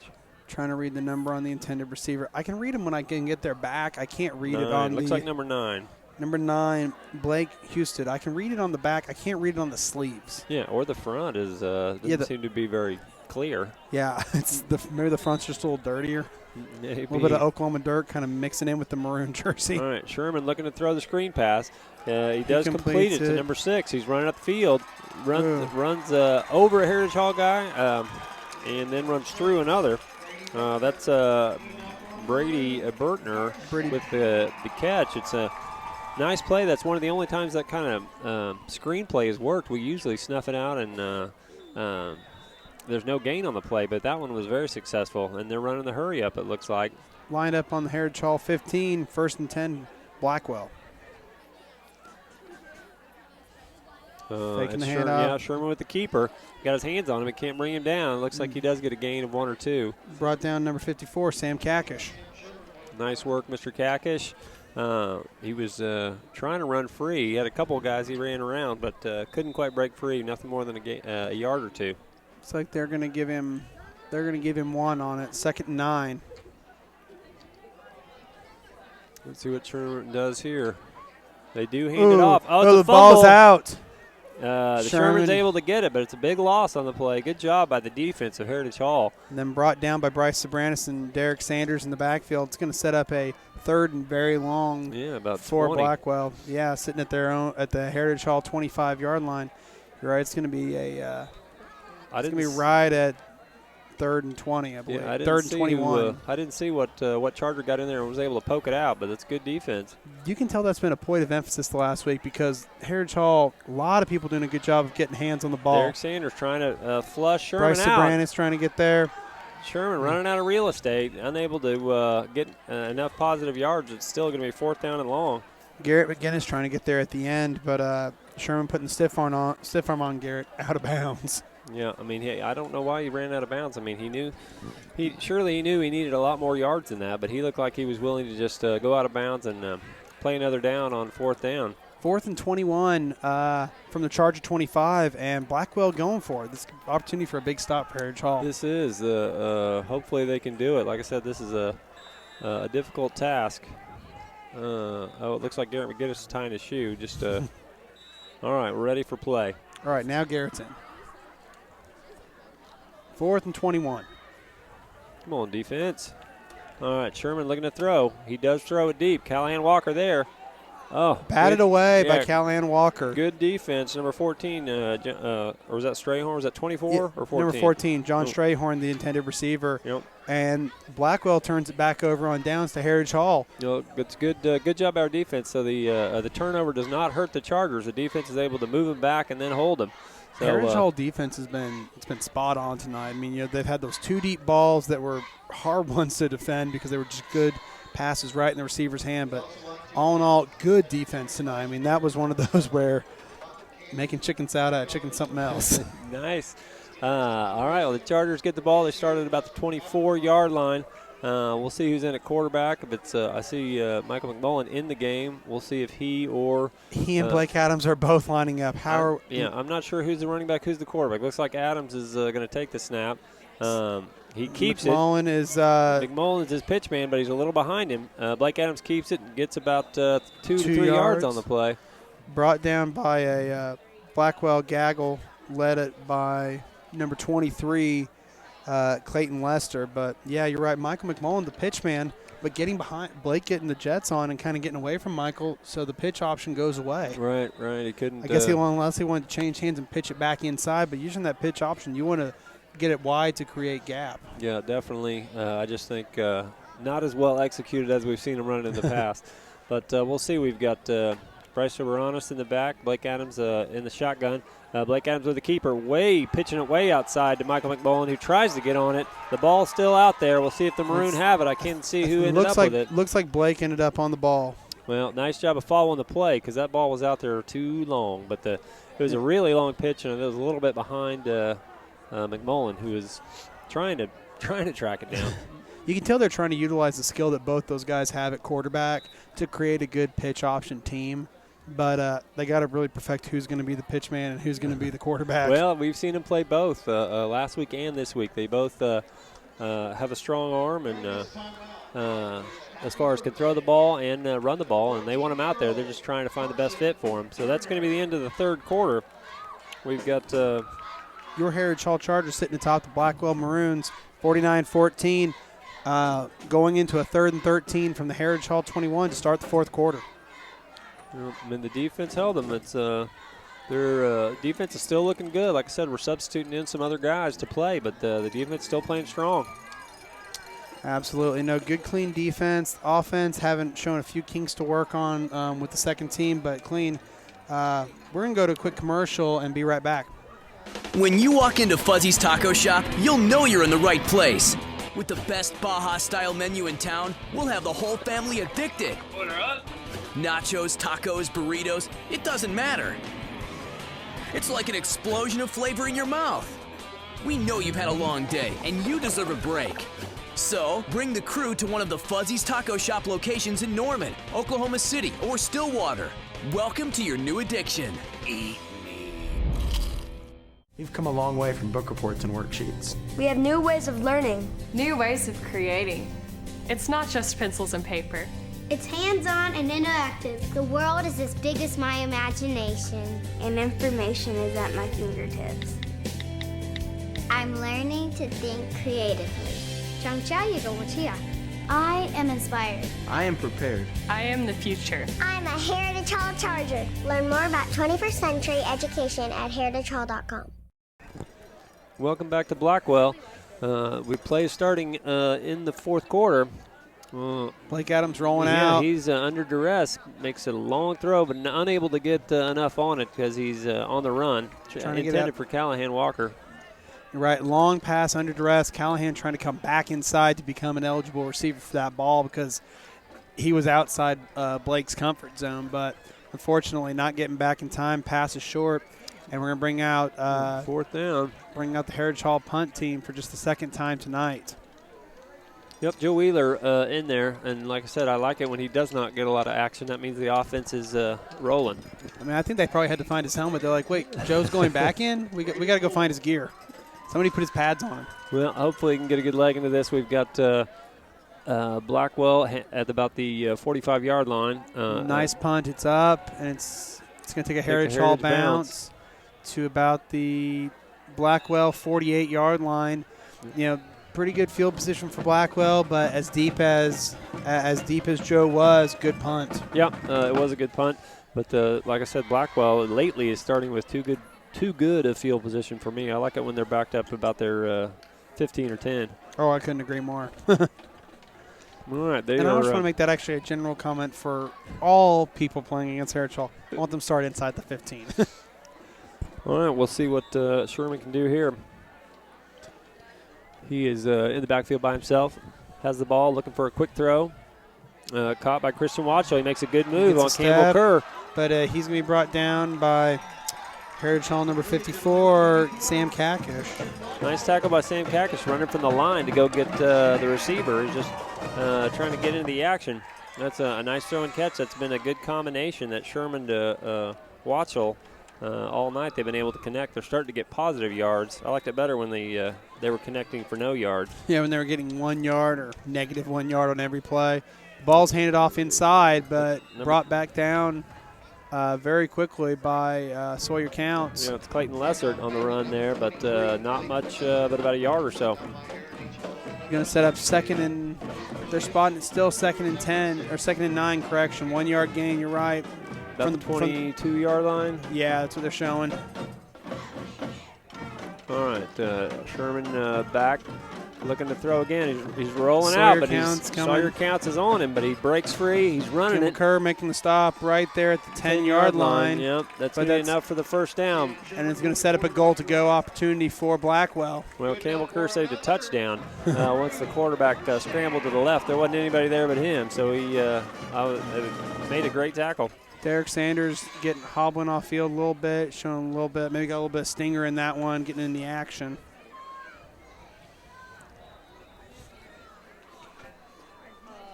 All right, Sherman on first down. Man in motion. Sherman throwing it out to. Quick throw to Watchell. Watchell. But a nice tackle. Blake Adams making the stop. Yep, he does get a few yards, but they had it set up where if he doesn't make that tackle, I think they were going to block the Chargers, and he was going to walk right in.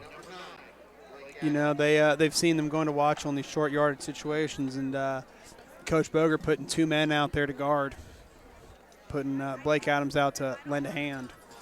That's smart. That like I said, they've been working that combination all night. All right, Sherman passing it over to the far side. It's number 1. He's able to get in. Touchdown. Is that number 7? That was number 7. Braden Morrill. Yeah, I couldn't tell it was number 1 or number 7, but they do get a touchdown on about a 7-yard throw and catch. I think you're right. It's number 7, Braden Morrill. I'm not showing a number 1 on my Blackwell roster.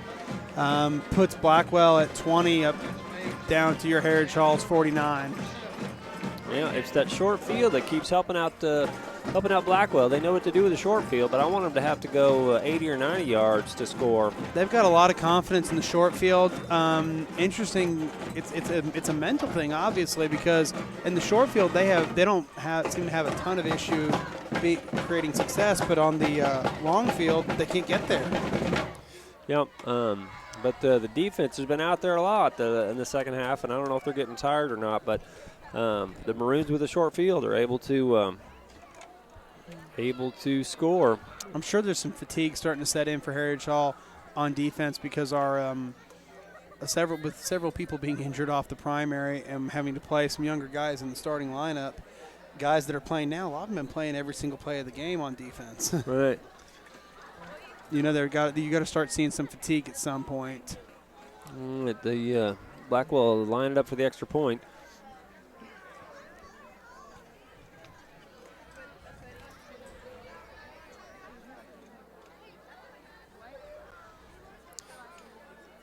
Looks like Gideon Harzer is going to kick the extra point. I'm not sure what's taking so long. I'm not either. This is this is longer than our setups, and we move around.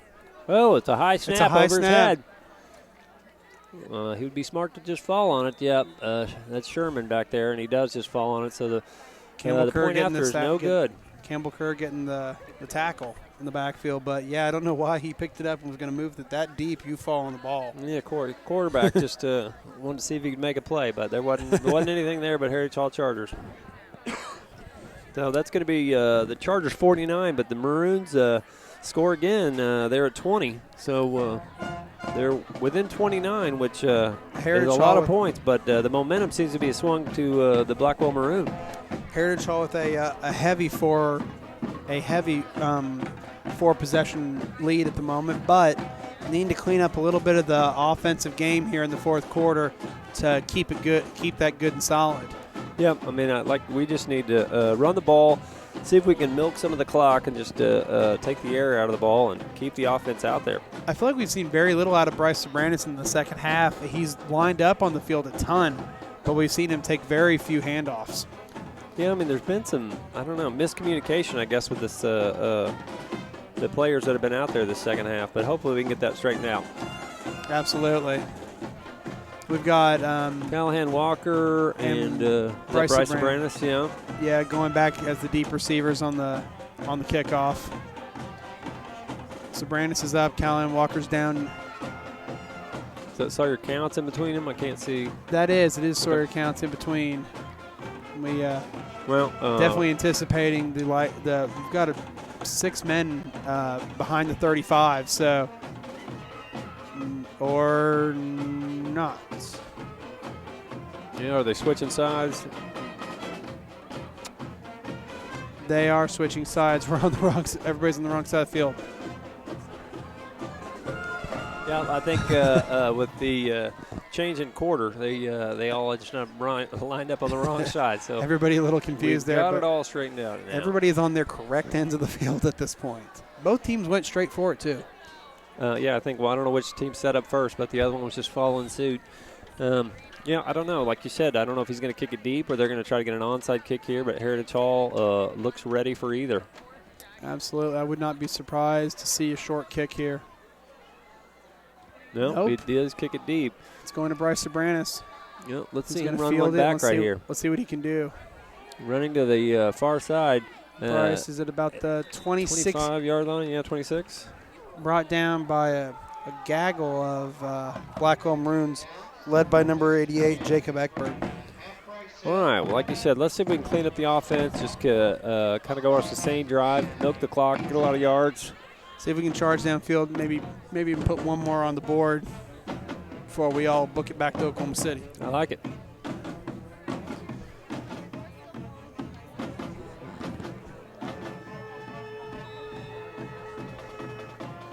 All right, just a little under 10 minutes left in the game. Chargers well ahead 49-20, but the Maroons seem to have a little bit of momentum after not getting much the first half, able to get some points here in the second half. Blake Adams waiting on a player to come in. Trying to get his receivers all lined up. Bryce DeBranch, right, lined up at fullback with him. Garrett McGinnis slow to get on the field. It's a quick throw. Callahan Walker. Callahan Walker. Oh, unable to make the catch, but he was right on the sidelines. I wasn't sure if he was going to be able to stay in bounds even if he had caught it. I'm with you. It was right towards him, but he was in tight coverage out there on the left side. The Chargers going for a quick strike, see what they could get. I like the fire though to go for that on 1st and 10 that deep. Michael McMullen taking the quarterback call, so Blake Adams going to line up at receiver. They're kind of platooning the two quarterbacks right now, just mixing it up every couple of plays. I think right there trying to figure out who's going to be the next guy coming in behind Connor, and where's the other guy going to fit into the offensive equation. Yeah, Michael McMullen historically has done it, but I know Blake Adams trying to vie for playing time. Another mix-up. It looked like he was going to hand it off, and nobody was there. Because they're rotating quarterbacks, we don't seem to be on the same page with the running backs. No, and Michael is sacked for a loss after trying to get outside by Zach Brown. Going to set up about a third and 15 from the Heritage Hall 21-yard line. Yeah, I mean, I think they're going to review the film on that and try to figure out what happened, see if they can clean that up for the future. But hopefully we can get them on the same page. Like we talked about, they're kind of rotating quarterbacks to see who's going to be a better fit there as Connor's backup. But there's just a little confusion in the backfield. Absolutely. Michael McMullen lined up in quarterback. Blake Adams going out to the left slot. All right, looking for a quick throw. The Maroon are coming. Michael McMullen able to scramble and get He's got some space. Is he going to get there? Gets to about the 34-yard line. Yeah, it's going to bring up 4th and short. Fourth and probably about 4. Yeah. With 8:46 left. Not sure what the game plan would be for Coach Bogert. It looks like he's bringing in Joe Wheeler in the punt unit. Well, that's a smart decision based on where they are on this side of the field. They're at about 34-yard line. And with the success that Blackwell's been having in the short field, don't want to give him the opportunity here to get one more on the board. Yeah, let's get Joe Wheeler to boom this kick over his head. Oh, it's a high snap. He is able to get it off. It's a low punt, but it's got a lot of roll to it. It's going to stop right about the Blackwell 32-yard line, grounded by Callahan Walker. We've got about 8 minutes left before the end of the game, but the Chargers offense can't quite get clicking this half like they were the first half. So we've got 49-20, your Heritage Hall Chargers leading. Blackwell Maroons going to take over approximately their own 33, about their own 33-yard line, trying to see if they can get across midfield. Their biggest success has been if they can get across midfield, they seem to be able to move it down the rest of the way. But first half they had a horrible time getting across midfield. Yep. Let's see if we can get that back. This is a quarterback keeper from Sherman being chased and brought down by Bryce Sobranis. He's for no gain. Yeah, he was able to catch him from behind. Bryce Sobranis showing off his speed. It's going to set up 2nd and 10. Calibrated eyeballs tell me that's a no gain. Very well said. Thank you. All right, we've got ball still about the 34-yard line. A deep drop by the quarterback. You're right. But he gets it. He's trying to get a little extra time. Bryce good Sobranis tipping it away, almost getting hands on it. You can tell he thought he could get it. That was that ball was throwing hard, but still Bryce Sobranis showing off his speed again, able to get there and tip the ball. That's incomplete. It's going to bring up 3rd down. It was a little high on Bryce for him to get his hands on it. He could get it tipped away, but it was a little high on the body for him to get hands surrounding it. It's going to set up 3rd and 10 for Blackwell.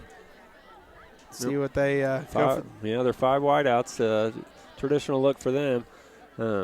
See if they can get to the quarterback. It's a quick throw over to Watchell. He's set up, got a few blockers. Blake Adams missing the tackle. Kimberker getting the stop. Yeah, but I think he's going to be good for the first down. Yeah. He's diving when he's getting tackled. He didn't care about getting anything more than that last yard. Yeah, that's a good play. I mean, he set up blockers in front of him. We had a few chances at him, but couldn't make the tackle until after he got the first down. It's going to set up 1st and 10 from the Blackwell 45. All right, Sherman back looking for more. It's not open, but he takes off running and runs straight to the sidelines. Campbell Kerr there to force him out. That's about a 3-yard gain. Setting up about a 2nd and 7. Blackwell still sitting on their side of the football field. You know, kind of interesting that he got such a big gap there because when they're trying to make a throw play, and it's got a big hole. Yep, I think he wanted to throw it, but I think it was probably a smart decision. It looked like the coverage was there. So 2nd and 7. They reverse. Number 15. He's still behind the line of scrimmage. Then he does be able to break free. He's in the open. He's got room. Blake Adams chasing, and Blake Adams pulling him down at about the 15-yard line. That's Colby Bertner with they'll probably call that a reception, but that's a big gain for Blackwell. Give the ball at the 15. It's the momentum is definitely gone with Blackwell. They're taking advantage of it. They keep stopping our offense, and when they get the ball on offense, they're marching down the field. Our defense is looking exhausted. They've been out there a lot this half. They have. They're just looking like they're playing well, but they're showing some exhaustion here. Sherman with the throw. This time it's the wide receiver screen on the far side. He's still on his feet, able to get in the end zone. I can't see the number, but it's a touchdown Blackwell. I'm with you. I can't read a number from here, but yeah, that is a Blackwell touchdown. Could be Braden Morrell, number 7, but I can't quite see it. I think you're right. It's a single-digit number, and number 7, Braden, has been the guy they've been going to that's had single-digit number. Yeah, you're right. Well, we've talked about the Blackwell is trying to storm back and make this game exciting. They are. There's 6 minutes left. They're making it more exciting than I want it to be. Yeah, no kidding. So we can turn on the autopilot clips. Well, that is not happening. We've got some less experienced guys in here, and the kick is up, and it is good. Blackwell's down 27-49 to your Heritage Hall Chargers. Still a 22-point lead for Heritage Hall, but 6 minutes left. Blackwell's playing good ball. Heritage Hall's got to clean up some of the mistakes, some of the holes. Yeah, I'm not as relaxed as I was a few minutes ago. No, not at all. But we'll see what offensive scheme comes out here with 6:43 left after the kick.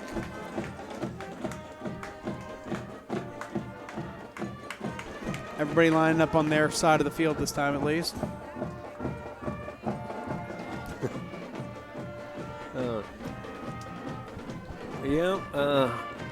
Well, all of a sudden the Blackwell Maroon kicker is getting too much action as far as I'm concerned. He is. He's getting a lot more than I want to see him out there. Gideon Harzer, he was on the bench a lot in the first half, but he's been very active in the second half with extra points and kickoffs. He's got his cleats back on, his helmet all polished up.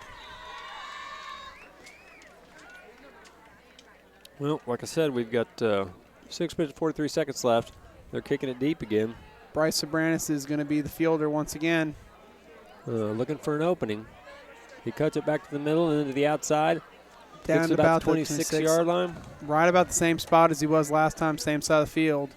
Trying to get that cut and them coming into him right as he's going for that interior cut. Well, second, you're going to set up a 1st and 10 for your Heritage Hall Chargers from the Blackwell, from the Heritage Hall 26-yard line. Let's get this offense going in the right direction. Like I said, they've kind of been rotating quarterbacks, seeing who's going to be quarterback and who's going to be the running back, kind of mixing it up with McMullen and Adams, but they have not been able to move the ball very well, and Blackwell keeps making them pay. McMullen lining up at quarterback this time. 2 receivers, 1 up, 1 down. Let's see what we can do with Mike McMullen running it. It's a handoff straight at the middle. That's, I think, number 15. Oh, no, you're right. Derek Sanders. Derek Sanders being brought down by number 23 for Blackwell, Clayton Lester. Well, that's a positive gain, though, on 1st down. That's going to bring up about a 2nd and 6 or 7. I'll take it. Yeah, I mean, they're going back to the ground game. Maybe see if they can get some positive yards there so they're not behind the chains. Yeah, get some yards, but also keep the clock moving at this point in the game. With 6 minutes left in the 4th quarter, you got a 22-point lead. You want that clock to not stop. Yep, we've got about a little less than 6 minutes, and the clock's still running.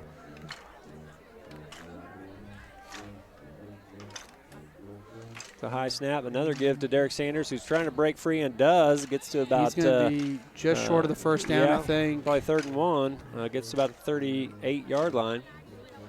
And no, they're calling it first down. They're moving the chains. I like it, although I did not think he had it. Sometimes in those gang tackles, it's hard for us to get a clear spot on where the ball's set. Well, like I said, we'll take it. We'll take it, though. First downs keep the clock moving once the chains are set, but it keeps the Chargers charging. Blackwell band just below us playing some kind of soft tune tonight. They're lulling us to sleep, but they are. They don't realize that we still have to drive. Yeah.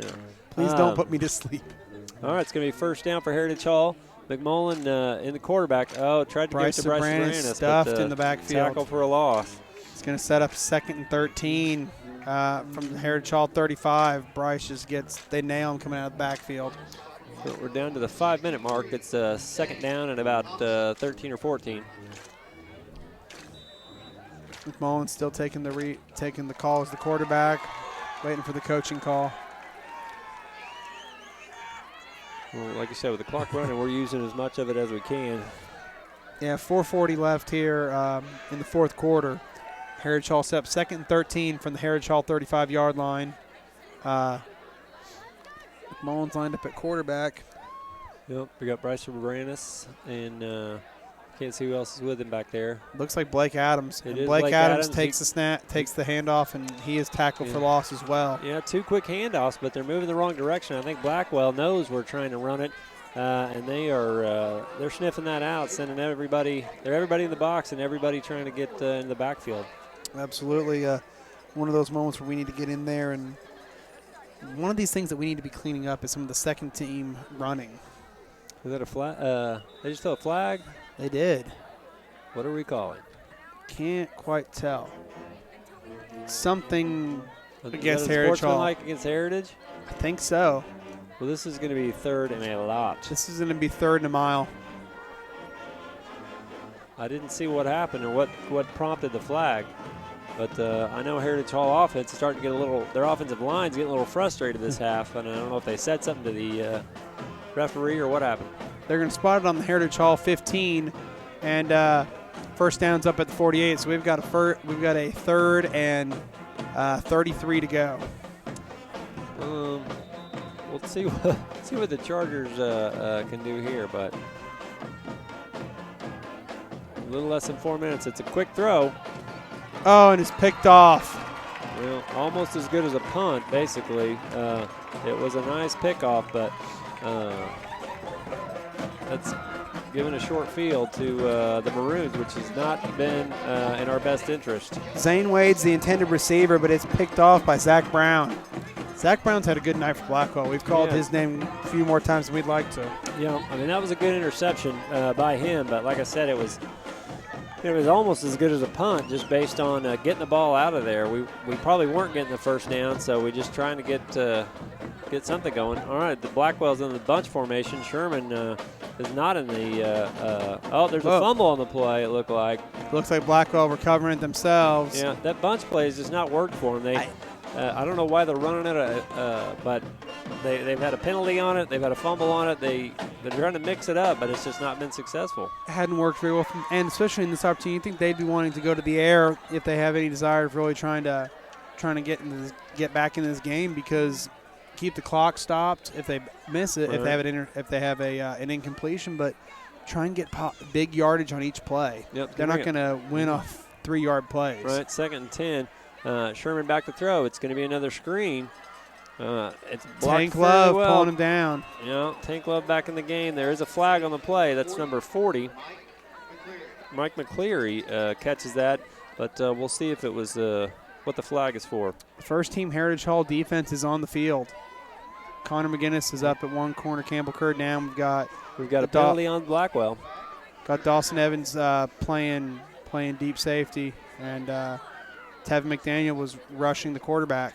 Yep, I guess Coach Boger's getting as nervous as I was the way Blackwell had come storming back. He's wanting to stuff this one back. Yeah, they've gotten some life this second half.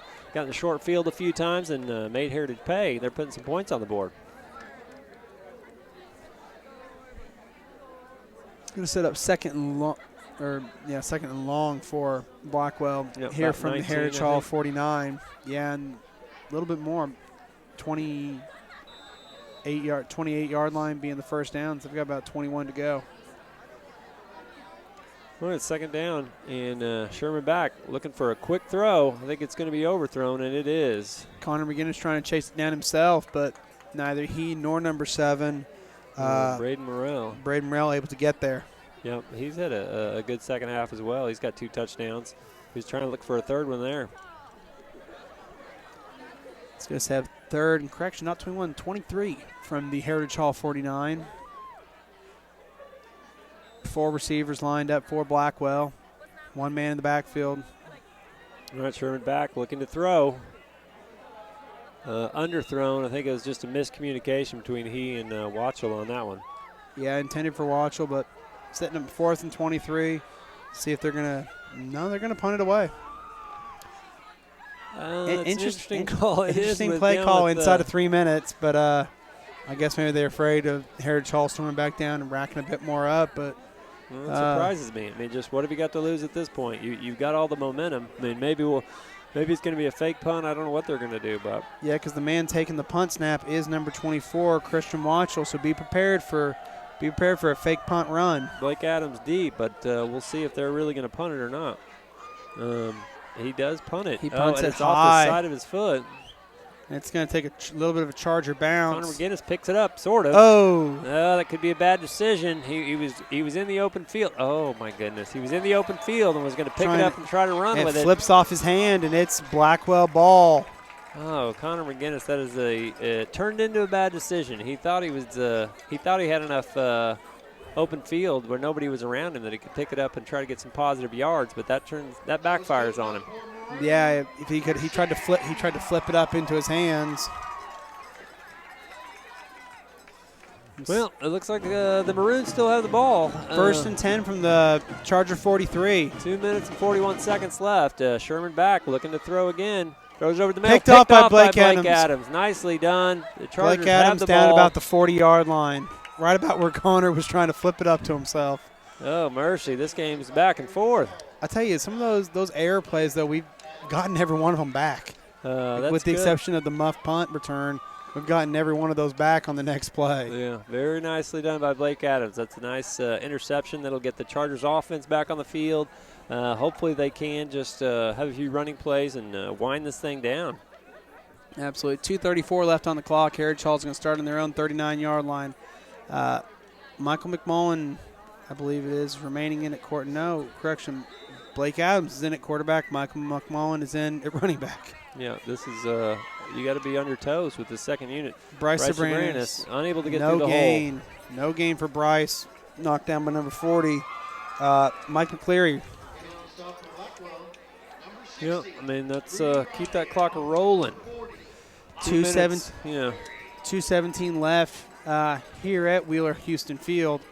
Heritage Hall's on a second. They're calling it no loss, no gain. 2nd and 10 from their own 39. I wonder if they're getting as cold down there as we are up here. Yeah, it's starting to get chilly. It is getting a little chilly tonight. We're up high above the press box. We're in a crow's nest. It's a quick handoff to Bryce Sabranis, getting to the outside, trying to get in the open field, but tackled for no gain again. He ran a long way, but couldn't get around the corner. A lot of yardage for no gain. You're going to set up 3rd and 10 for Heritage Hall from their own 39-yard line. Blake Adams seems to continue taking the calls at quarterback. Yep. Although Michael McMullen coming in might be mixing it up. Who knows? 3rd down and 10, but a minute 27. The clock's still running, which is good news for the Chargers. Absolutely. Jack Hansing's lining up at the right receiver, and down number 81 is down on as left receiver, Zane Wade. We've seen Zane Wade out quite a bit tonight. Let's see what the Chargers do here. They are going to run it. It's right at the middle. Bryce Sabranis with the fumbled. Recovered by Blackwell. Number 11, Zach Brown. Zach Brown at the right place at the right time again, but the Heritage Hall cannot put this game away. No. They only needed one first down, and they could have ran clock. Yeah, but at this point, the Maroon offense coming back on. Minute 2 left on the clock here in Blackwell as the Blackwell Maroon offense takes over at the Heritage Hall 41, 1st and 10. Well, I think Coach Bogert's definitely going to talk to his team about finishing a game because this has not been their best effort here in the second half.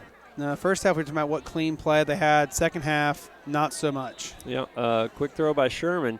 Wide receiver Morrell wasn't even looking back for the ball. Dawson Evans creeping up thinking he was the intended receiver practically. Yeah, that was not Morella, excuse me. I think it was number 6. Brady Burton. Yeah, Brady Burton. Or Burtner. Like I said, we need a roster with phonetics. Would be really interesting to see tonight. 57 seconds left in the game. The Chargers in a commanding lead, but just playing a little sloppy here in the fourth quarter. Forcing the first team defense back onto the field. It's a keeper. Keeper by Sherman. He's able to get free at the sideline. Blake Adams to the 30-yard line. I think it's going to be enough for a first down. I think it is. Yep, they're moving chains. Blake Adams forcing him out, but unfortunately Sam had the first down at that point. Well, the crowd's still excited about first downs. We've got 49 seconds left. First and 10 from the Charge 28.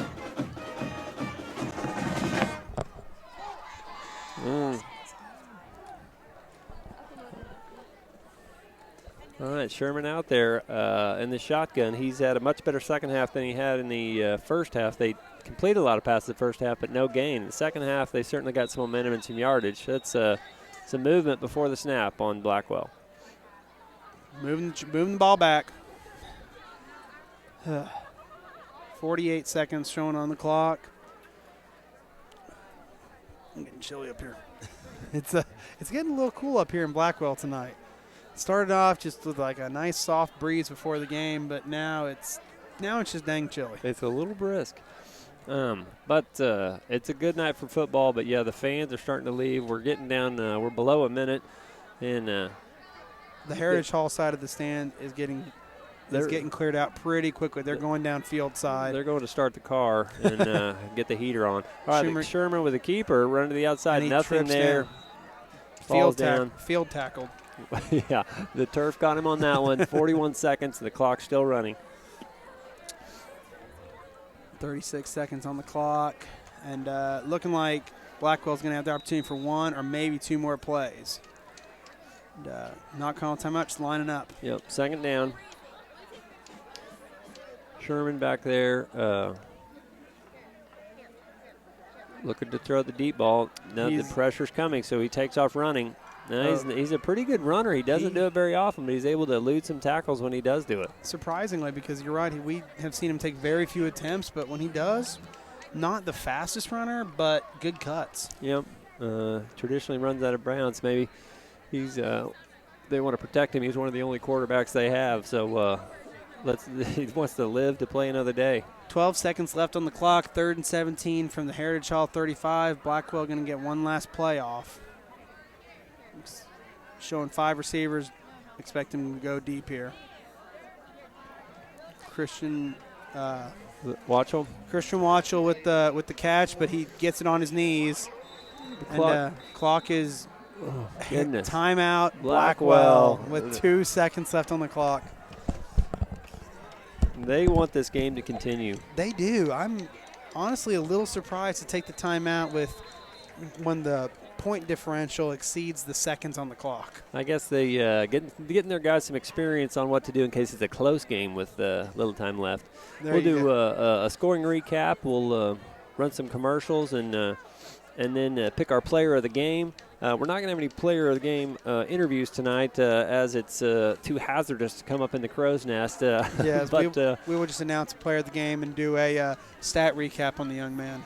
But we've got a few choices. Connor McGinnis had a good night. Cole McDaniels had a good night. We will let you know what we come up with. But right now we've got just a few seconds left in this game. We're trying to wind it down. Blackwell coming back out.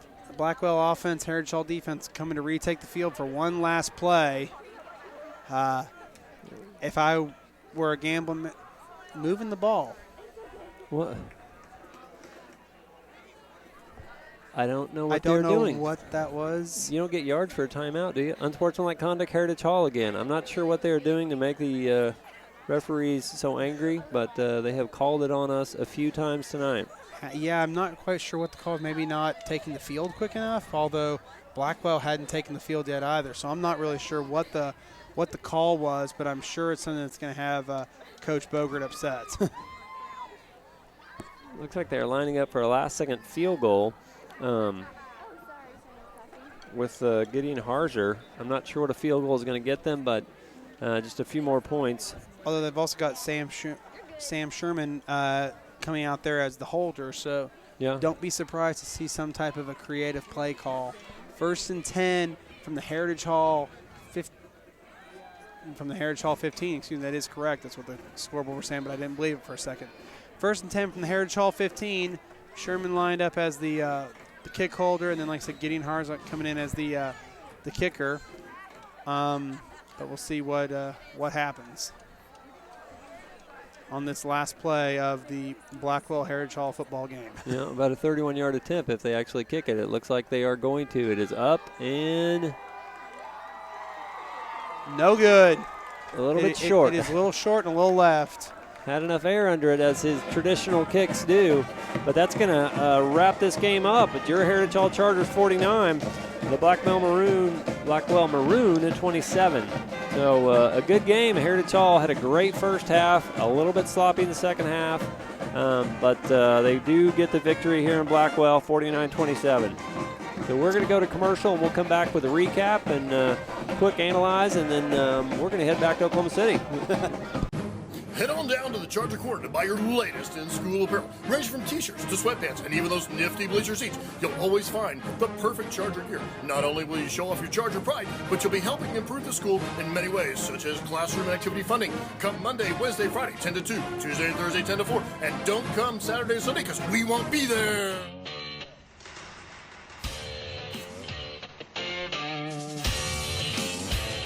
In as little as 12 months, with a diploma from Spartan College, you could have a career in aviation and beyond. At Spartan, you don't just study airplanes, you're surrounded by them. Some 40 at our flight campus, another 20 at our technology campus. This is a college where you can pilot planes, repair planes, learn everything there is to know about planes, inside and out.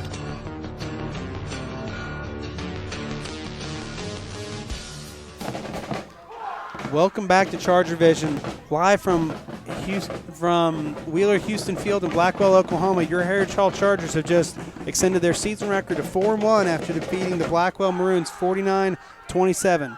I'm Andrew Davis here with Mark Carlin. We're going to give you a quick recap of the game, or not so quick scoring recap, and then we are going to give you a player of the game and analysis, and then wrap up to head back to Oklahoma City. We're in Oklahoma. The Chargers played great in the first half. The defense had shut them down, and the offense seemed to be doing a lot of what they wanted. The second half got a little sloppier, but let me run down the scoring for you. The final score, 49-27. Let me tell you how we got there. We have Connor McGinnis on a 20-yard run, made it 7-0. Then Tevin McDaniel on a 45-yard catch. A great throw by Connor. Dropped right into the bucket, and it's 14-0 Heritage Hall. Then Cole McDaniel gets a shuttle pass, and that's for 2 yards. It makes it 21-0. And then we had Christian Watchell with a 4-yard TD catch, so it's 21-7 Heritage leading. And then Connor McGinnis on a beautiful run to the right side for about 51 yards, and that made it 28-7 Heritage Hall. And then Blackwell backed up, and they throw an interception to Cole McDaniel, and he runs it to 20 yards for the pick six. So that's Heritage Hall leading 35-7. And then we had Tank Love following his blockers for a 1-yard run, made it 42-7. And then we had Max Turntine on a 12-yard TD catch. It was a short throw, and he fought his way into the end zone for a 49-7 lead for the Chargers. Everybody feeling good, everything going well, and that's when the turnover started happening in the sloppy play. Blackwell got a short field. They get Christian Watchell on a 25-yard TD catch. That made it 49-14. Then we had Braden Morrell on a 7-yard TD catch, 49-20. Then Braden Morrell on another 14-yard TD catch, and that made it 49-27, which was the final score. But Blackwell was trying to go for another score at the end of the game.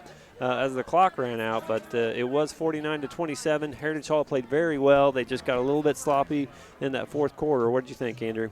I think it was a good game. I think the first half was a lot cleaner play by the Chargers. Second half, like you said, offense got a little sloppy, and I think the defense got a little exhausted. Big things we learned is that the backup quarterback position, the platooning of Michael McMullen and Blake Adams kind of threw the running backs off. There wasn't quite the chemistry at the running backs, more chemistry downfield. But all in all, good game by Heritage Hall. I mean, we come out with a win on the road.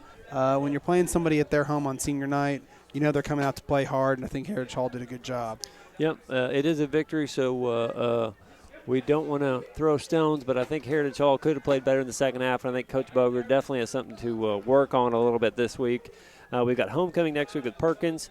Our player of the game is going to be Cole McDaniel. We called his name a lot tonight. He had a 2-yard catch for a touchdown, and then also a interception for a 20-yard return for a touchdown. So 2 touchdowns for him, 1 on offense, 1 on defense. We called his name a lot on defense for tackles. He had an outstanding game. Our congratulations go to him. We're not going to have an interview for the player of the game, but we have a press box this week that is elevated, and there's a bit of a ladder climb, and we're very appreciative of Blackwell for giving us the space, but we just figure with the young man in cleats, it's probably not the best idea to try and get him to climb it. So we're not going to interview this week as we normally do, but congratulations to Cole. Very proud of you. Great game.